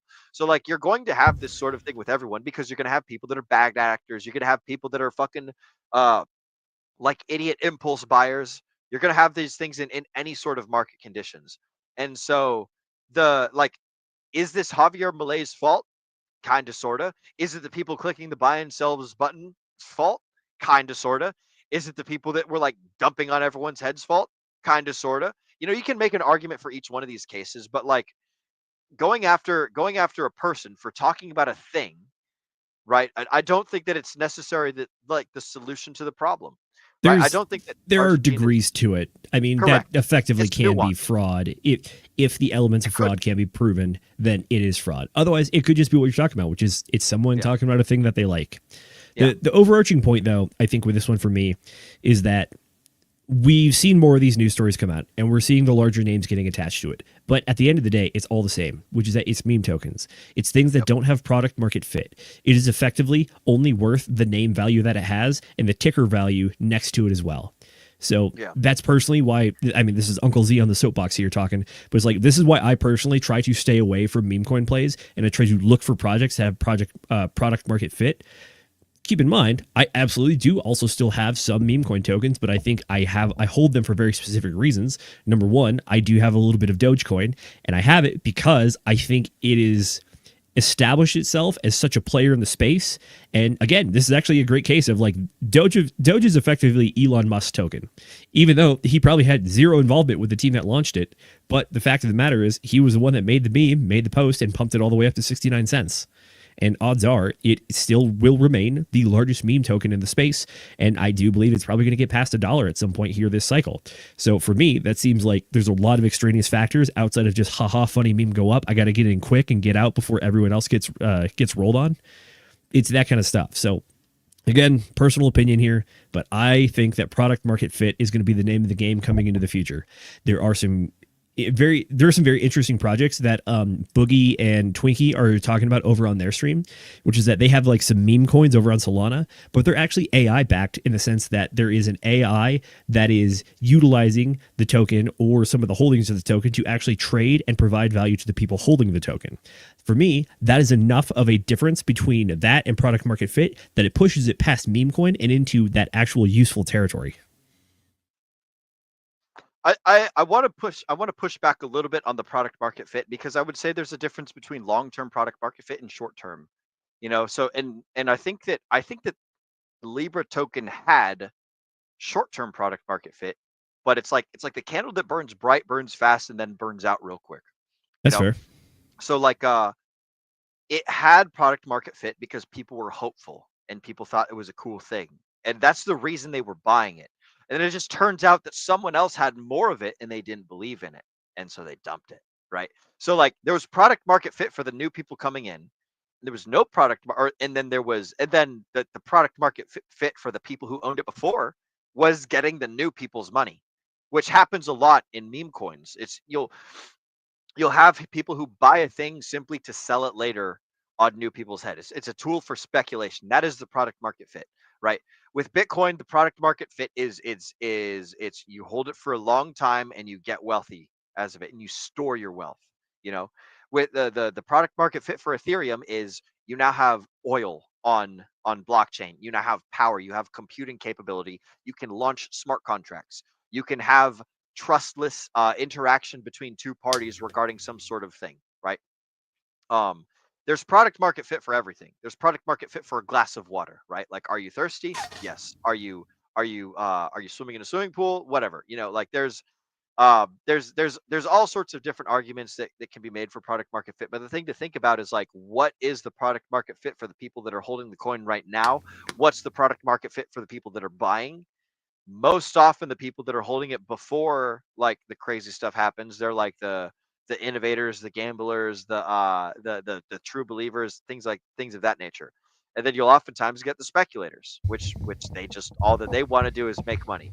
And where do they get the money? They get the money from new people buying, causing the price to go up and causing all sorts of their old value to skyrocket. It's just the same thing as a person buying a house, waiting 10 years and then selling it as the market matures, you know, and making a nice little profit off of it. So I suppose that it's like product market fit definitely is the narrative. I agree with you there 110%. But just you got to make sure that you think about like when I say you, I mean you folks at home as buyers of something cool, something new. Make sure that you understand both like the future market potential of a thing and also like who are the people that own this before me, right? Who am I buying from that is selling it, right? And why are they selling it? Are they selling it because they don't give a shit and they want to make money? Are they selling it because they believe in it and they want to trickle out the supply to other people, you know, but while maintaining like positive price appreciation? Or are they just gonna fucking full stack Hitler dump it on my head and just say, be done with it. Like I'm getting rid of my entire stack all at once. Red candles be damned. I'll take 40% slippage to exit out of this with $5 million rather than like trickle it out over a 10-year span and be a billionaire. You know, there's some nuance to all of this. So that's the thing that I would add on the little what do you call it? Caveat that I would tack onto your statement though. But you're absolutely right about product market fit. And these are things that folks need to think about, or it would benefit them to think about. You don't need to do anything. True. I mean, at the end of the day, different strokes for different folks. If you want to be a meme coin trader and try to chase those like massive X's, yeah, sure, go for it. But understand the upside and downside risk and potential. At the same time, if you're trying to have a more stable portfolio, well, then maybe something like just sticking heavier on Bitcoin is probably for you. It all depends on your appetite as an investor and what you want out of your portfolio. If you're trying to get aggressive with it, then you're probably going to have some of a mix more on the speculative side for either emerging technologies, meme coins, low market caps, that kind of stuff. And then vice versa. If you want to be safer, you should probably look at more time-tested projects and things with larger liquidity and market cap inside of them. Yep. Absolutely. I like that. That's good. That's good nuance. Excellent points there. Fair enough. Alrighty, good sir. Let's do a little bit of a market update. Okay. I'm no Jay, but I do have my own style, I think. So I would like to see it. Hope I can do some people proud here. It's time, ladies and gentlemen, for some motherfucking technical analysis. TA by Will. Here we go. TA by Will. There you go. Hey, look, guys. Price does things. Price gooder. Line go up. Doesn't look terribly far off from yours. No, it's not that far off actually. There you go. Pretty good. Alrighty, so right now looking at Bitcoin on the daily, we are currently sitting at about 95,000 and some change, almost 96,000 effectively, but we are on day 42 of our cycle. The one big question mark that I still have for this cycle is the fact that we have a day 7 high. Day 7 is the shortest cycle high that we have seen to this date, And day 8 is the previous high that has been confirmed. I want to say 3 times actually. I'll have to go double. Yes, the Lucas cycles, the Bob Lucas cycles, the 60-day cycles. Okay. That's what we're talking about here. But kind of the great irony is that even though Jay's not here, Jay's TA from last week is still probably very valid because about a week ago, we were pretty much right at the same point, and not much has happened since then. We've been chopping sideways for roughly about 3 weeks now. I started at this candle right here on the 5th of February, and then since then to today, that is 19 candles, aka 19 days, almost 3 weeks. This is a bit longer of a consolidation time frame than I've seen pretty much, actually going all the way back down to around here. This is the last time we kind of saw price chop around this level for a while, and that was back in September of 2023. So pretty much over a year ago. So it feels like ominously quiet in the markets right now, for my opinion. But yeah, that's also me just doing TA based on vibes. So don't pay too much attention to that. But what I'm serious. But what I am looking at are two things. Vibes TA. There you go. The things that I'm looking at are the moving averages, and I'm looking at RSI. And then trying to use those in conjunction with the 60-day cycles to understand where we are, what's going on with the market, and where we're likely to be headed. So right now, we are still below our 20-day moving average. We had a chance to break above it here on the 20th of February. I was hopeful for that because we actually got all the way back above our 50-day moving average. That's my orange line right here. I'll zoom in so it's easier to see. We got there, but we immediately went back down, and we've been under the 20-day moving average again. So for the folks, your 20-day moving average, that is a shorter-term indicator of momentum or trend, and 50 is more of a medium term, and then you have a few different medium long to long-term targets. You can look at 111 days, 140 days, aka your 20-week, and then you also have your 200-day, which is your very, very long-term. So if we go all the way down here, that's where our 200 day moving average is, down at 81,500. So as it stands right now, we are still well above our 200-day moving average indicator, which means we're absolutely still in the bull run. We're still moving up on the long time scale perspective. We're still on that upwards trajectory. We did spend a good amount of time below it back in the summer/fall of 2024. And that was slightly concerning because we did hit that all-time high back in March of 2024. So to see it go below it then, that's odd. But now we're well back above it, but our shorter term indicators are showing that we're showing some downward momentum. So the possibility, there actually is a very real possibility, especially now that we're on day 42. So the way that I personally analyze 60-day cycles is I try to use a normal distribution for the time lengths of them. What that means is that imagine a bell curve. And then on one side, you have your short cycles, and on the other side, you have your long cycles. Your average cycle is about 59.5 days based on the data set that I've analyzed, and your standard deviation is about 9 days. What that means is that 67.5% of all your 60-day cycles are going to fall somewhere between 50 days and 68 days. So right now we're at day 42, which is our second standard deviation to the left, aka on the short side, which means we are actually approaching the time frame now where we're going to be looking for a cycle low coming up shortly. Right now, our prices to beat for a cycle low is probably going to be this one here at 93,300 on the 18th of February. And then also the other one on the 3rd of February when we had a super down wick low to 91,500. That was actually the show. I think it was just me and Jay on for that one, and we watched this thing happen live. It was wild. It reminds me of, I think you, me, and Jay did another stream previously where we had another massive dip down in the summer of 2024. Yep. So what I'm looking at is I want to see something probably down below this little level here because it looks like we have a support right around 91,000, like $250-ish. If we can get down there, that will be a good candidate for a cycle low. So because my short-term momentum indicators are pointing downwards, it means that in the short term, probably over like 2 weeks time frame I'm looking at, likely we're probably going to see another dip down that range, which could be a decent entry point if you believe it's going to happen. Alternatively, we could also see maybe a new support form right around here, this 95,000 level, and we just bounce off this and start moving upwards. It is possible that we could have, it's still very possible we could have a right translated cycle because that day 7 high still is that giant question mark for me. This would be the shortest cycle high that we've ever seen yet, which means more likely than not, we actually haven't seen the cycle high, which is crazy enough to say. So there's a very real possibility that we could go up and maybe at least like try to retest it, maybe get like a hair above it, like go poke $110,000 Bitcoin. But also keep in mind, there's still a lot of water between here and there. So to get that, it's going to take a lot of momentum. It's going to take a lot of volume coming in to create momentum towards the upside. Outside of that, though, I mean, we really are in this chopping range between like 99,000 or just under 100 grand and that 95,000 level. So that's where we're at right now. All things considered, I know I'm giving you it could go any which way, but like we've chopped sideways for a good amount of time.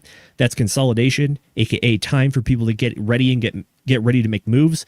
So I'm expecting to see a move sometime in the next week or two that's really going to determine if we have a short cycle or a long cycle. So that's what I'm looking for on this one. I do have some positive news over on the Ethereum side of the house, though. So Ethereum is actually heading back towards the upside a little bit. So we got above our 20-day moving average here. So that tells me in the short term, we are moving up. The downside for Ethereum right now, though, is that we are below the 200-day moving average. Ethereum has been bleeding for a long, long time, as I'm sure all of you are tired of hearing me talk about how disappointed I am in Ethereum as my son. I'm not mad. I'm just disappointed that you haven't made any new high scores. You haven't played well in any of your baseball games, and I have explained that to your mother now, and that makes me feel embarrassed. So we're above the 20-day moving average. Our 50-day moving average is actually still above the 200-day moving average, which does give some hope. But unless we actually get some data to change that, it's likely going to actually cross over sometime in the next week or so. So overall, though, the shape of Ethereum on the short term is looking up, which is nice because we've been waiting for a hot minute. Outside of that, though, another big player in the space, Solana. Solana is actually really, I think it's looking to test this area here at about $162. This appears to be a previous zone of resistance that is looking to maybe flip into support if it can hold it here. If it breaks through this, then there's a real possibility that Solana could actually go all the way down to maybe like 135. If we get real crazy, it could even drop below 130. So Solana's RSI is not looking great, and it is below all of its moving average indicators as well. RSI is relative strength index. Relative strength index. Yes, it's a calculation made to give you a normalized value between 0 and 100. Although traditionally, anything above the 70 number is considered overbought, aka it's like really hot, it's pumping hard. Anything below 30 is oversold, aka people are selling it a lot. It's a lot of fear, a lot of sells, a lot of weakness in the market. So it kind of shows you where the bounces happen. It helps you identify where your peaks and valleys are. And it also tells you when things are running in either direction, whether it's like pumping really hard or whether it's going to start to bleed and dump hard as well. Because if you spend any amount of time in either of those zones, that's when the price really changes up or down for a large percentage. So that's what I'm looking at there. Solana, I think this is an interesting one. I still believe it's been the darling of the cycle. It has been, I think it is now solidifying itself as the number 3 crypto in the space. Sorry, Litecoin, the mantle has been passed. Yeah. Outside of that, though, I'll tell you what, I mentioned it earlier. Let's go look at Doge. Doge, similar situation. Hey. Although it's actually resting right now on its 200-day moving average. Dogecoin is technically a meme coin and a lower cap. It's still a large market cap, but lower market cap coin. So it has the potential to drop even further down. But as it stands right now, we'll have to see if we hold this 200-day moving average. Chances are, based on the other indicators right now, yeah, it's going to go down a little bit further. And it also has a little bit more downwards to go when it comes to the RSI. Is there anything else that you would like to look at, Mr. Will Stevenson? Are you talking about coins or tokens? Yeah, tokens.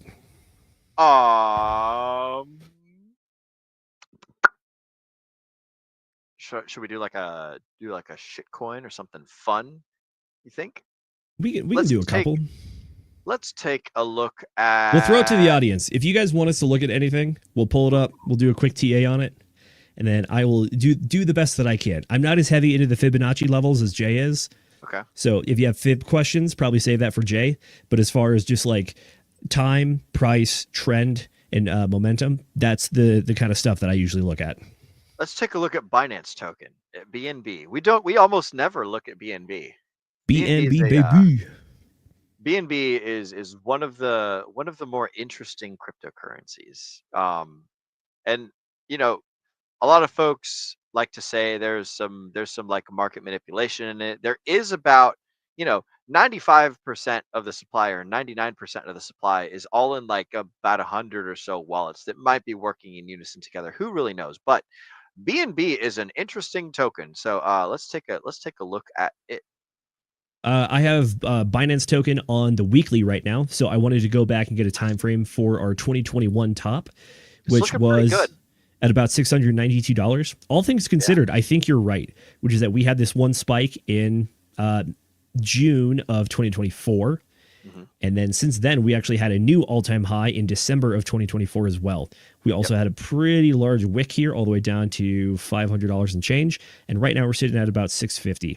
So overall, for the structure of the 4-year cycle, this looks pretty healthy in my personal opinion. Yep.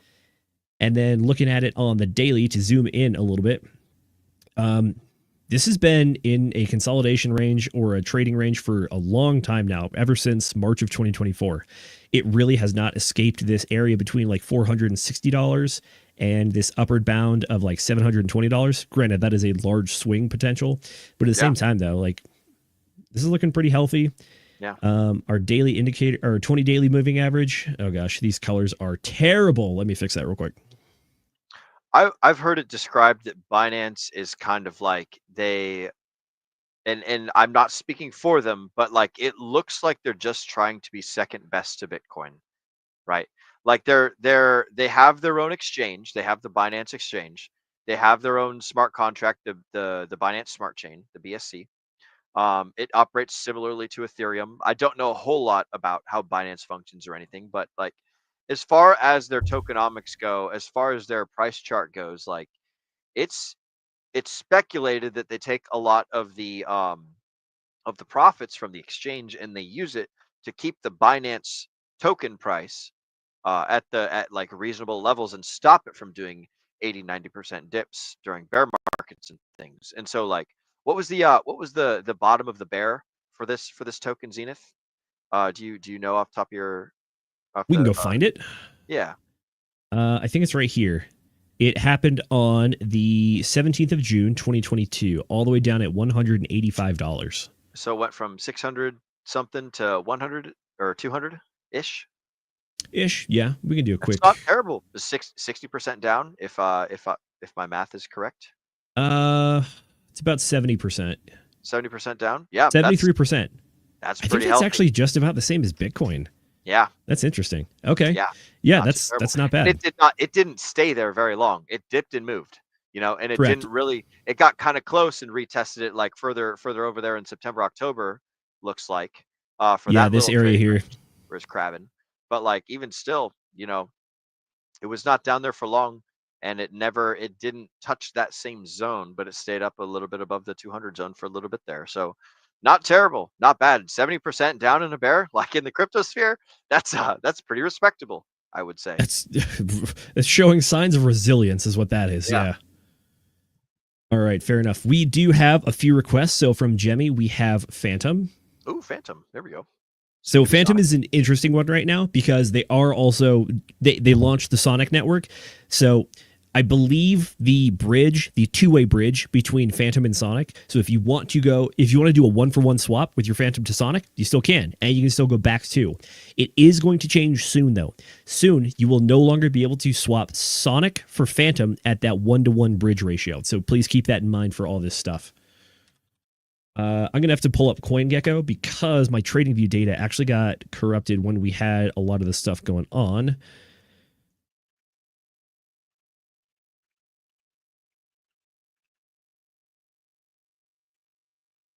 Here we go. Sonic, previously Phantom. They do have the big disclaimer at the top. Phantom is now upgradable to Sonic. As of right now, those prices pretty much are tied 1-to-1. So let's see. Sonic is 8776. Phantom should be the same. 8788. It's a one-way bridge, right? It's a rounding error at that point. It doesn't go back and forth. You can only go Phantom to Sonic. You can't go from right Sonic now. It's two-way. Oh, it is. Right now it's two-way. It's changing soon. It will only become one-way shortly. gotta try to find the correct date on that one. Oh shoot! If Boogie or Twinkie were here, they'd be beating me over the head with it. But I'll have to shoot those boys a text at some point and put the answer at the Telegram. Let's go look at Sonic though. So I will admit this is also one of my one of the tokens I am personally interested and invested in as well. So right now we had a low of about 39 cents. And since then, we've come all the way up to 87 cents. So that is some good upwards momentum right there. As far as Max, this is the Phantom chart. So Max was about 93 cents there. Did it touch $1 for a second? Maybe just 97 cents back in January. But to get more data, we are going to have to go look back at the Phantom chart. So let's see. Phantom topped out last cycle about like $3 and change, it looks like. And right now we're just under $1. We did have a recent high of about $1.46. So as it stands right now, if we get down more, let's see. Yeah, I mean, this level of about 40 cents, we looked like we held it once, then broke back down below it, tried to reestablish it. And then since then, we've only come down and touched it that one time. So as it stands right now, this is looking pretty bullish in my personal opinion, which is that it seems that this bottom was likely created due to the announcement of the Sonic network going. So people not exactly knowing what to do, whether their centralized exchanges were going to actually do the swap for them. Could have been a lot of selling that helped create this downwards pressure, because we had a lot of momentum coming into December when we hit that $1.44, $1.45 price. Overall, though, I think that the fundamentals for Phantom and Sonic are fantastic. I know this isn't very nerdy on my part, but like one of the reasons I like this is because they actually do have technology improvements. Their throughput, transactions per second, are through the roof, largely because they found a way to store data more efficiently. Yeah. Back in the Phantom days, before even Sonic Network, they were able to store all of their blockchain data in 1/8 of the size that the Ethereum version would be able to. So it is a super efficient blockchain. And I know the meme is that we're in it for the tech, but like, I'm actually in this one for the tech. There are videos of the founder speaking, trying to present this stuff, and the guy is super passionate about it. Like, he's nerding out on stage, talking about storing data efficiently. And I'm like, okay, I can get behind this guy. I like that. Is it Andre Cronje? Is that who? That's the name that pops to mind. Also, we got Centurion in the chat saying that he believes the date is around April 16th. So thank you, 54 cent. There you go. April 16th is the unconfirmed, but from Centurion date for the bridge to stop going from 2 ways to 1 way. So there you go, folks. The shot clock is on. Hell yeah. For sure. All right. We got Moonpill, the Rational Objects, trying to get me freaking canceled over here. We'll look at Pepe. We can look at the other one as well. I'm not as big on N2, but I do also own some Pepe personally. All right, let's look at how Pepe has been doing over the year. Pepe has run very well. We had the high here. Oh gosh, this is what I was talking about earlier. When meme coins, sometimes you got to go look at market cap, because I don't know how to describe this price. We have 4 zeros and a 26. I'd call it a quad. A quad? Oh no, yeah, quad 26. Yeah, that's just my simple way. You know, and current price is it's a quint 9. Sure. All right. By market cap, we did top out at $11.1 billion. Right now, we're sitting at about $3.87 billion. So that's about a 66% retracement, if my quick maths are correct. Overall, though, it does look like we have been consolidating in this trading range here between about like 4.7 billion and 3.8 billion, 3.9 billion, somewhere around there. So we really haven't moved a whole lot all throughout February. It's been largely kind of down, but we've settled out. So it's very possible that this could be a localized bottom that we move out of from here. And then, all right, fine, we'll do it. Do it. I don't know what N2 is. Oh, it's a soul token. Yeah, it is. Shoot, how do we... like M2 money stock? No, not at all. I'll put it this way. It's a word that I'm not going to say on YouTube. Oh! They do put out some funny memes. I know Miguel, Darlicos Crypto, is a big fan of this one. He loves playing that stuff. If I was more than a quarter black, then I'd be able to make jokes. I don't know if I want to pull this one up. Yeah, I would we'll look at XRP. Let's go look at XRP. Can we look? Are you able to look at the chart with that? Oh yeah, XRP is good. Yeah, he was joking. He says, "Would do XRP." Thank God. Thank you, Moonpilled. Yeah, there's some things that like we should not put on the screen. You know, I don't know if it'd be terrible, and like we are degens, but we are degens through and through. Yes. All right, Mrs. Producer, I'm gonna swap melanin screens real quick before we start playing that game. Yeah. All right, back to TradingView, my preferred tool, because I get more stuff on here. All right, so for reference, have we been calling this the people's favorite stablecoin as a joke? Yes, because of this right here, which is that we had. That's your daily. Put on the weekly. Oh, okay, never mind. Put on the weekly. So it was a stable coin for, I don't know, a year. Part of the joke is that it didn't get past its previous all-time high during the 2021 cycle. So it had a high in 2017 at about $3.30, and since then it has not been able to beat that. Although, what did I just say? $3. I think it actually did make an all-time high just by a whisker, but it did. Oh, look at that. XRP, it's alive and well. Excellent. Mostly. There you go. So we had an all-time high back during the week of the 13th of January.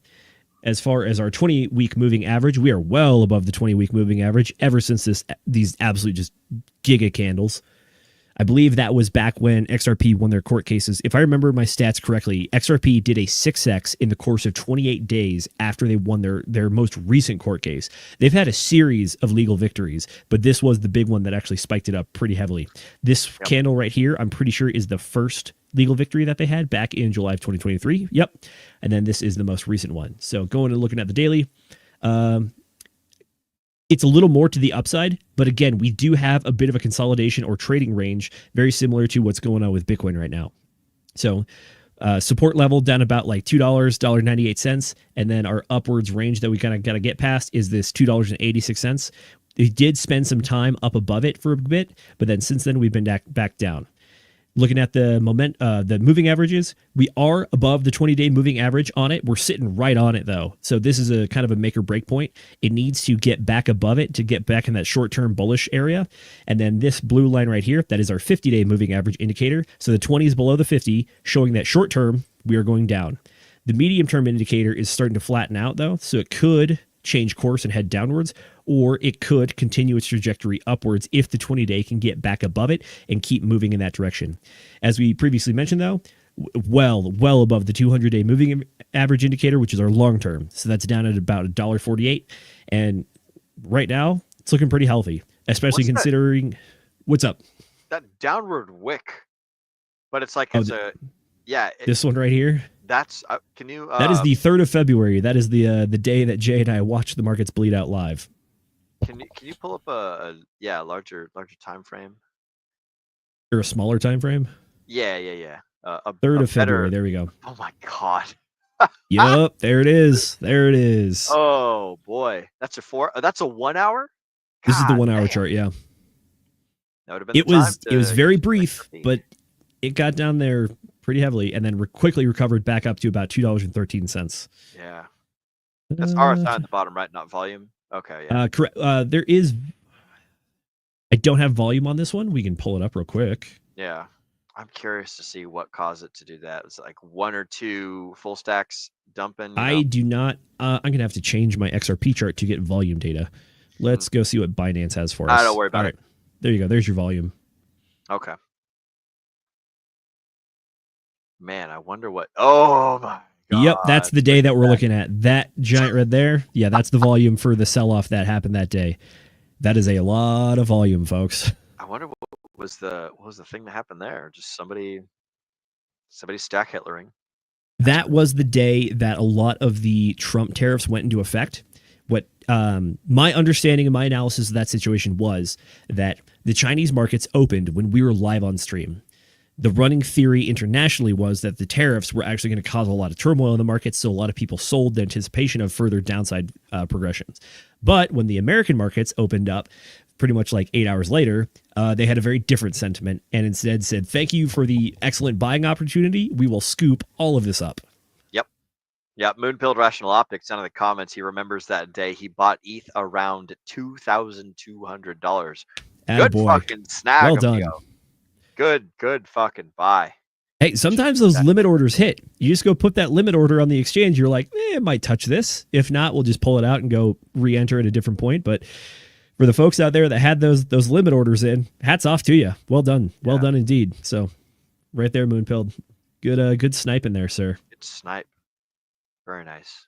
I got to say, though, XRP, we ragged on it for a while, but the move and a lot of the recent data, it's given some hope. And the fact that we already reclaimed all-time highs and it's not even March yet. We're not even 2 months fully into what should be the year of the top of the bull market, if you believe in the 4-year cycle. This is some very bullish news, in my opinion, for XRP. To get an entry point right now, I mean, I hate to say it, the correct time to buy XRP was when everyone hated on XRP, but as it stands right now, XRP is not looking too bad. So there might be a 2x in here somewhere, but at that point, just remember the all-time high was about $3.30. We're sitting about $2.50 right now. So I don't know how much more it's going to go, considering this is a larger market cap coin as well. The pros for XRP, though, is that allegedly it should be eligible if the proposed crypto legislation goes through, which is that no capital gains on American crypto. This is one of the front runners for that. So XRP has a very high probability, in my personal opinion, of being eligible for that, which could be a very bullish signal to the market and really incentivize people to get in on it. Interested in your thoughts on Illuvium or Kusama. I don't know anything about Kusama. I will be honest. That was one of the ones that I did not choose to research, but I can start looking into it.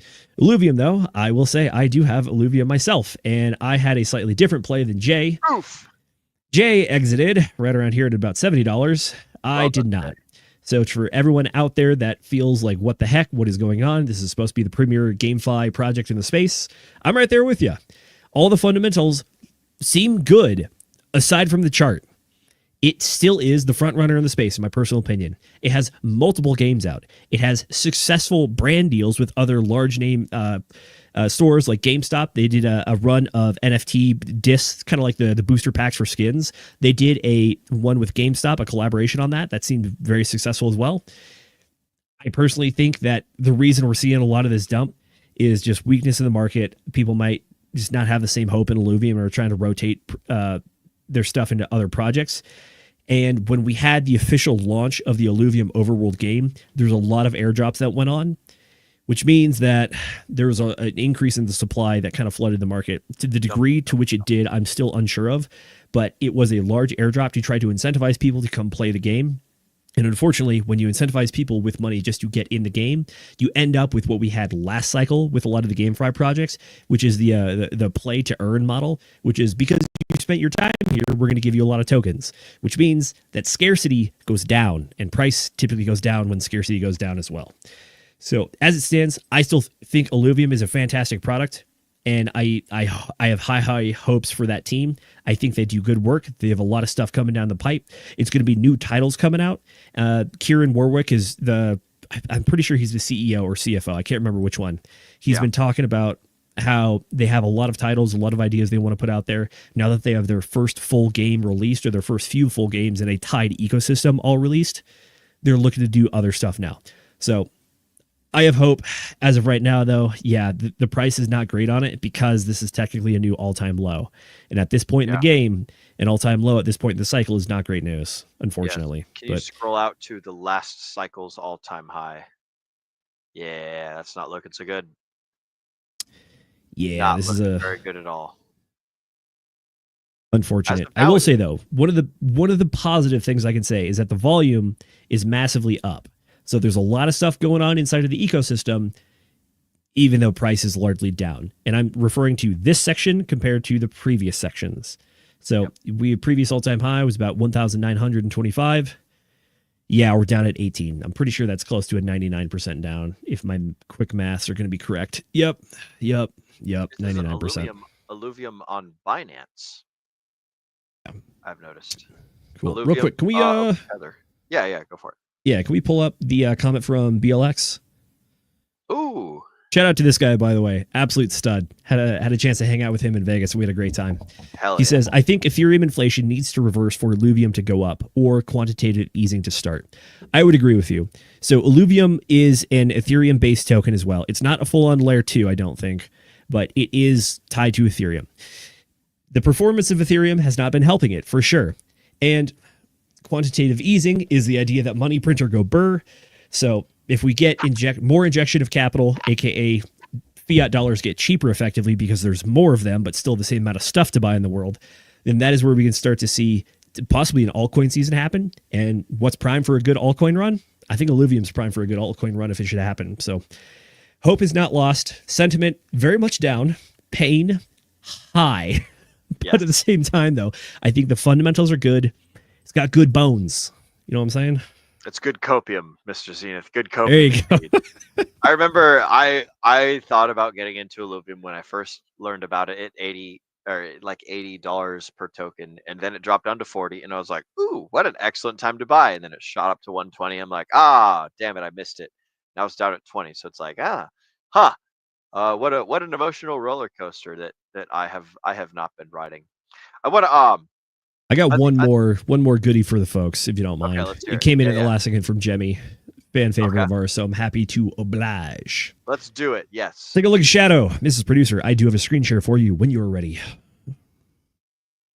Alrighty, so for the folks at home that don't know, Shadow is a decentralized exchange over on Sonic. This one had a sacrifice previously, and the people that got in on it early have been greatly rewarded, shall we say, because I'm pretty sure the all-time low is down here at about $6.32, currently sitting at $163. So hats off to all you folks out there that got in on it. Well done, well done. One of the big draws to Shadow right now is that Sonic is very, very new, which means that there's not a whole lot of products or projects out there to help support it. This is a very good project, in my opinion, because it's a decentralized exchange with enough liquidity and enough options and enough APR right now to incentivize people to get over there and get going on stuff and building. So as it stands right now, I've had a chance to use it a little bit. I did not get in on the sacrifice phase, but overall, though, stuff like this is exactly what you need to have a flourishing network, in my personal opinion. You can almost imagine this as this could potentially be the Uniswap of the Sonic network, which is that this is a decentralized exchange with a lot of liquidity that people can use to get all their tokens in.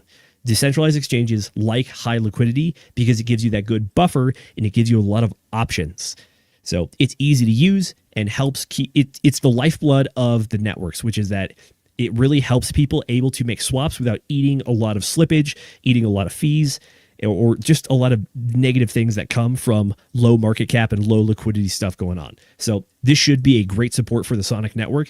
And in my opinion, this is one of the things I can point to and say, I think this is going to be one of the keys to helping Sonic network succeed. That's my personal opinion, though. So please take it with a grain of salt. And disclaimer, yes, I am invested in this stuff, so I am slightly biased. Yep. Oh, for sure. And it's perfectly fine to be biased. Remember, guys, nothing that we talk about here on the show is financial advice. And I will say, going from $6 up to $120 or $164, that's 27 fucking X. So like, you put in $1,000, you now got 27 grand. So good plays for all of you guys that were able to catch that, or that were what do you call it, ICOs or the or initial coin sacrifice. offerings, yeah, all that stuff. If y'all Mrs. got Producer, in on that, can we run through some of the most recent comments on Shadow? It seems a lot of the folks like this one, and we're all in the same boat here. So Danny Boy said APR in Shadow is printing money. That's right. The APR, or the rewards for liquidity providing on Shadow right now, is very high to help incentivize people to get over there and get that base built up. So if you're interested in doing that kind of stuff, there's a lot of good opportunity over there, but also understand it's very early on right now. APRs are subject to change based on the mathematics inside of the liquidity pools, but and there's a high degree of volatility because this is technically lower market cap. But at the same time, though, there are a lot of people I know right now that are doing the staking and the liquidity farming that are making some really good returns. And another one of those, I think, is Psycho Crypto 23. Says the APR on shadow farms and voting are lit. Indeed, it's fresh. It's the hot thing right now, and people are stoked about it. Yeah, 4,000%. 4,000% APR is that's not a terrible rate. Now, how long it stays that way to be determined, but that's freaking cool. I like to hear it. Definitely. One final note on Shadow. If you are interested in doing the staking and liquidity providing, there is a function built in to prevent people from cheating out, so to speak, which is that your tokens, your Shadow rewards are locked. I believe they're locked up on a vesting schedule. It's almost similar to like the Hex emergency unstaking thing. But instead of doing like the halfway thing to start getting any money out, I think it's 2 weeks. You get 50% of the rewards, and then it goes all the way up to 6 months for 100% return. So if you're interested in this, go look at that chart, go look at the data, and understand the mathematics for how long you need to keep things in there to get your full squeeze out of it, so to speak. That's pretty cool. That's good stuff. Yeah. Be careful where you tread, Degens. We love to hear it. Indeed. Let's use this opportunity, since we have some folks some of the chats pulled up already. Let's go ahead and run through a quick thing of chat shoutouts before we move to close the show. Mrs. Producer, if you don't mind pulling up, I think we've got a couple people who have joined us. Whenever you are ready for the chat shoutouts, we've got Crypto Stylist. Good morning to you too, ma'am. Good to see Crypto Stylist. Shout out somewhere over in Asia. Glad to see you, ma'am. True. And in about 2 weeks' time, she's actually going to be here stateside with us over Pulse Chain Tour in Vegas. I believe she is confirmed as one of the speakers. So I am very, very excited to listen to what she has to say and just hang out. It'll be outstanding. Well, we're stoked to see you, Miss Crypto Stylist. Excellent. Next up in the chat shoutouts, we've got Danny Boy. Great stream as usual. Thank you, sir. We try and make some great streams over here for you guys and for ourselves because we're fucking selfish. So glad to hear that we are being effective and that you're enjoying it. Next up, we've got Psycho Crypto 23, 180-day vest or 50% instant rewards. So yes, on the subject of the Shadow on Sonic Network, that's pretty fucking cool. I love to hear it. And then remember, guys, you need to scan that little QR code over there on the edge. If you guys aren't already in the Degen Roundtable Telegram, I'll go ahead and drop the QR code, or excuse me, I won't drop the QR code. I will drop the link in the live chats. So for those of you guys that are listening that are not watching us live, all you got to do is go up to your URL on top of your web browser, whatever it might be, and type in t.me/DRT, Delta Romeo Tango, join now, all one word, and that will bring you over to the Degen Roundtable Telegram chat where you guys can hang out with us, play video games, and do all sorts of great things. I'm going to be hopping on Minecraft here probably in about an hour, maybe a little bit after that. So there you go. Mrs. Producer's pulled up the chat right there. Join Degen Roundtable Telegram, t.me/DRT, join now. Another thing you can do is scan that QR code. And that's how you come and hang out with us. Other than that, the only reminder that I have for you guys is to like that smash button and make sure that you remember that none of the stuff that we say here is financial advice. It's time to go ahead and start closing out the show. Mr. Zenith, where can the folks find you? And what have you got going on in the near future, my friend? Folks, you can find me on Instagram and Twitter, now X, at ZenithDI. If you want to follow me and look for legal stuff coming out, I usually try to stay on top of that and try to chat with Nuclear Herbs about the stuff that he posts as well. So that's what you can expect from my Twitter, as long as some good memes as well. Outside of that, though, I'm not even hosting book club this week, so I think the rest of it is going to be on Will. Outside of that, though, yeah, folks, appreciate you guys coming. Thanks for if you do all the YouTube pleasantries, we appreciate that. As much as Will not say so, I will. We appreciate you guys doing all that. But yeah, that's what I got. Will, what shows we got going on this week? Oh, so first and foremost, I certainly appreciate every single comment, every single engagement that you guys do. But I like to say that you're just not going to beg for it like I will. I like to ask people to do one thing at a time. So if I say like, comment, subscribe, join our Telegram, go pet your dog, go tell your mom you love her, go straighten your back, go make sure you're wearing your fluffy slippers. Like eventually people start forgetting all of these great things. Shout out to Sami, by the way. And so what I like to do is I like to tell people to do one thing at a time. So for now, guys, join up the Degen Roundtable Telegram, go to t.me/DRT join now, or scan that little QR code. However you get into our Telegram, I don't care how you get there. As long as you get on over in there, you guys can hang out with us. You can chit chat with us, ask us questions, engage, comment, bitch, moan, complain. If you do a lot of complaining, we'll probably, silence you or, send you off to the crybaby room. But it's a good time over there. It's full of good people looking to improve themselves and get better in the crypto space. So, that's what I mean when I say I'm only going to ask you guys to do one thing. Is I like saying one thing at a time. It's nice and simple. So, as far as stuff we've got going on in the near future, you're absolutely right about the book club that we got coming up. It is going to be, we're covering Miss Manner's Guide to Excruciatingly Correct Behavior by Judith Martin. That's what we're covering this Friday. And then on Wednesday, I believe that Nate has organized a show with Dr. Alan Chen, I want to say RG3, and also Corey Geary. Now, I'm not positive that all three of those guests have been confirmed, but we're going to be doing a health focused stream. So we're going to be talking about health and wellness and how to best be a good, strong, healthy bones person with good muscles and nutrition and pharmaceutical non-dependence and things of that nature. So you guys can look forward to that on Wednesday. I don't know if Nate's going to be hosting it or if he's just going to be leading the discussion. If he's leading the discussion, then I'll be hosting the show, or otherwise we'll see how it goes. But that's what we've got allegedly going on in the near future for Wednesday and for Friday. For book club, or I just said book club, excuse me. For next Sunday's show, we'll see what goes on. Let's try and drum up some fantastic crypto news for any of you guys out there. Please don't hack exchanges. Try and make some good news. We like good news much more than bad news, but we're always here to talk about the juicy, fun, dramatic stuff that we think you guys would enjoy the most. So that's what we've got going on. For the folks at home who don't know, again, my name is Will Stevenson. You guys can find me at x.com/Will Stevenson X, all one word. That is my social that I'm sharing with you guys this week. Next week, it might be my Instagram or my Facebook or my Telegram. Who the fuck knows? I've decided to put it on rotation. So that's how I'm going to be doing the link dropping and things. And with that, I do believe that covers everything. We've got all our comments done. We've got all our things that we needed to shout out. And it's time to go ahead and read the end of the show copywriting. So starting off with the Degen Roundtable preamble to the Degen Roundtable Constitution, which I haven't wrote yet. Here's the preamble. We, the debauched, in the pursuit of chaotic and Dungeons and Dragons enjoying harmony, unite to form a more questionable union and establish strictly unregulated fund to ensure a steady flow of libations and provide for our collective shenanigans, all while promoting the art of bad decision makings while securing the blessings of free-spirited vibes to ourselves and future party animals, do hereby establish this glorious podcast aimed at indulgence and reckless for all who dare to live recklessly. Will you join us and turn down for what?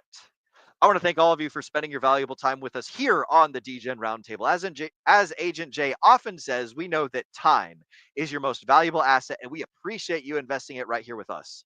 Ladies and gentlemen, my name is Will Stevenson, but more importantly, you have been watching the Degen Roundtable. Mrs. Producer, go ahead and get that trigger finger ready, because it's time to remind all the folks at home to remember to Degen responsibly.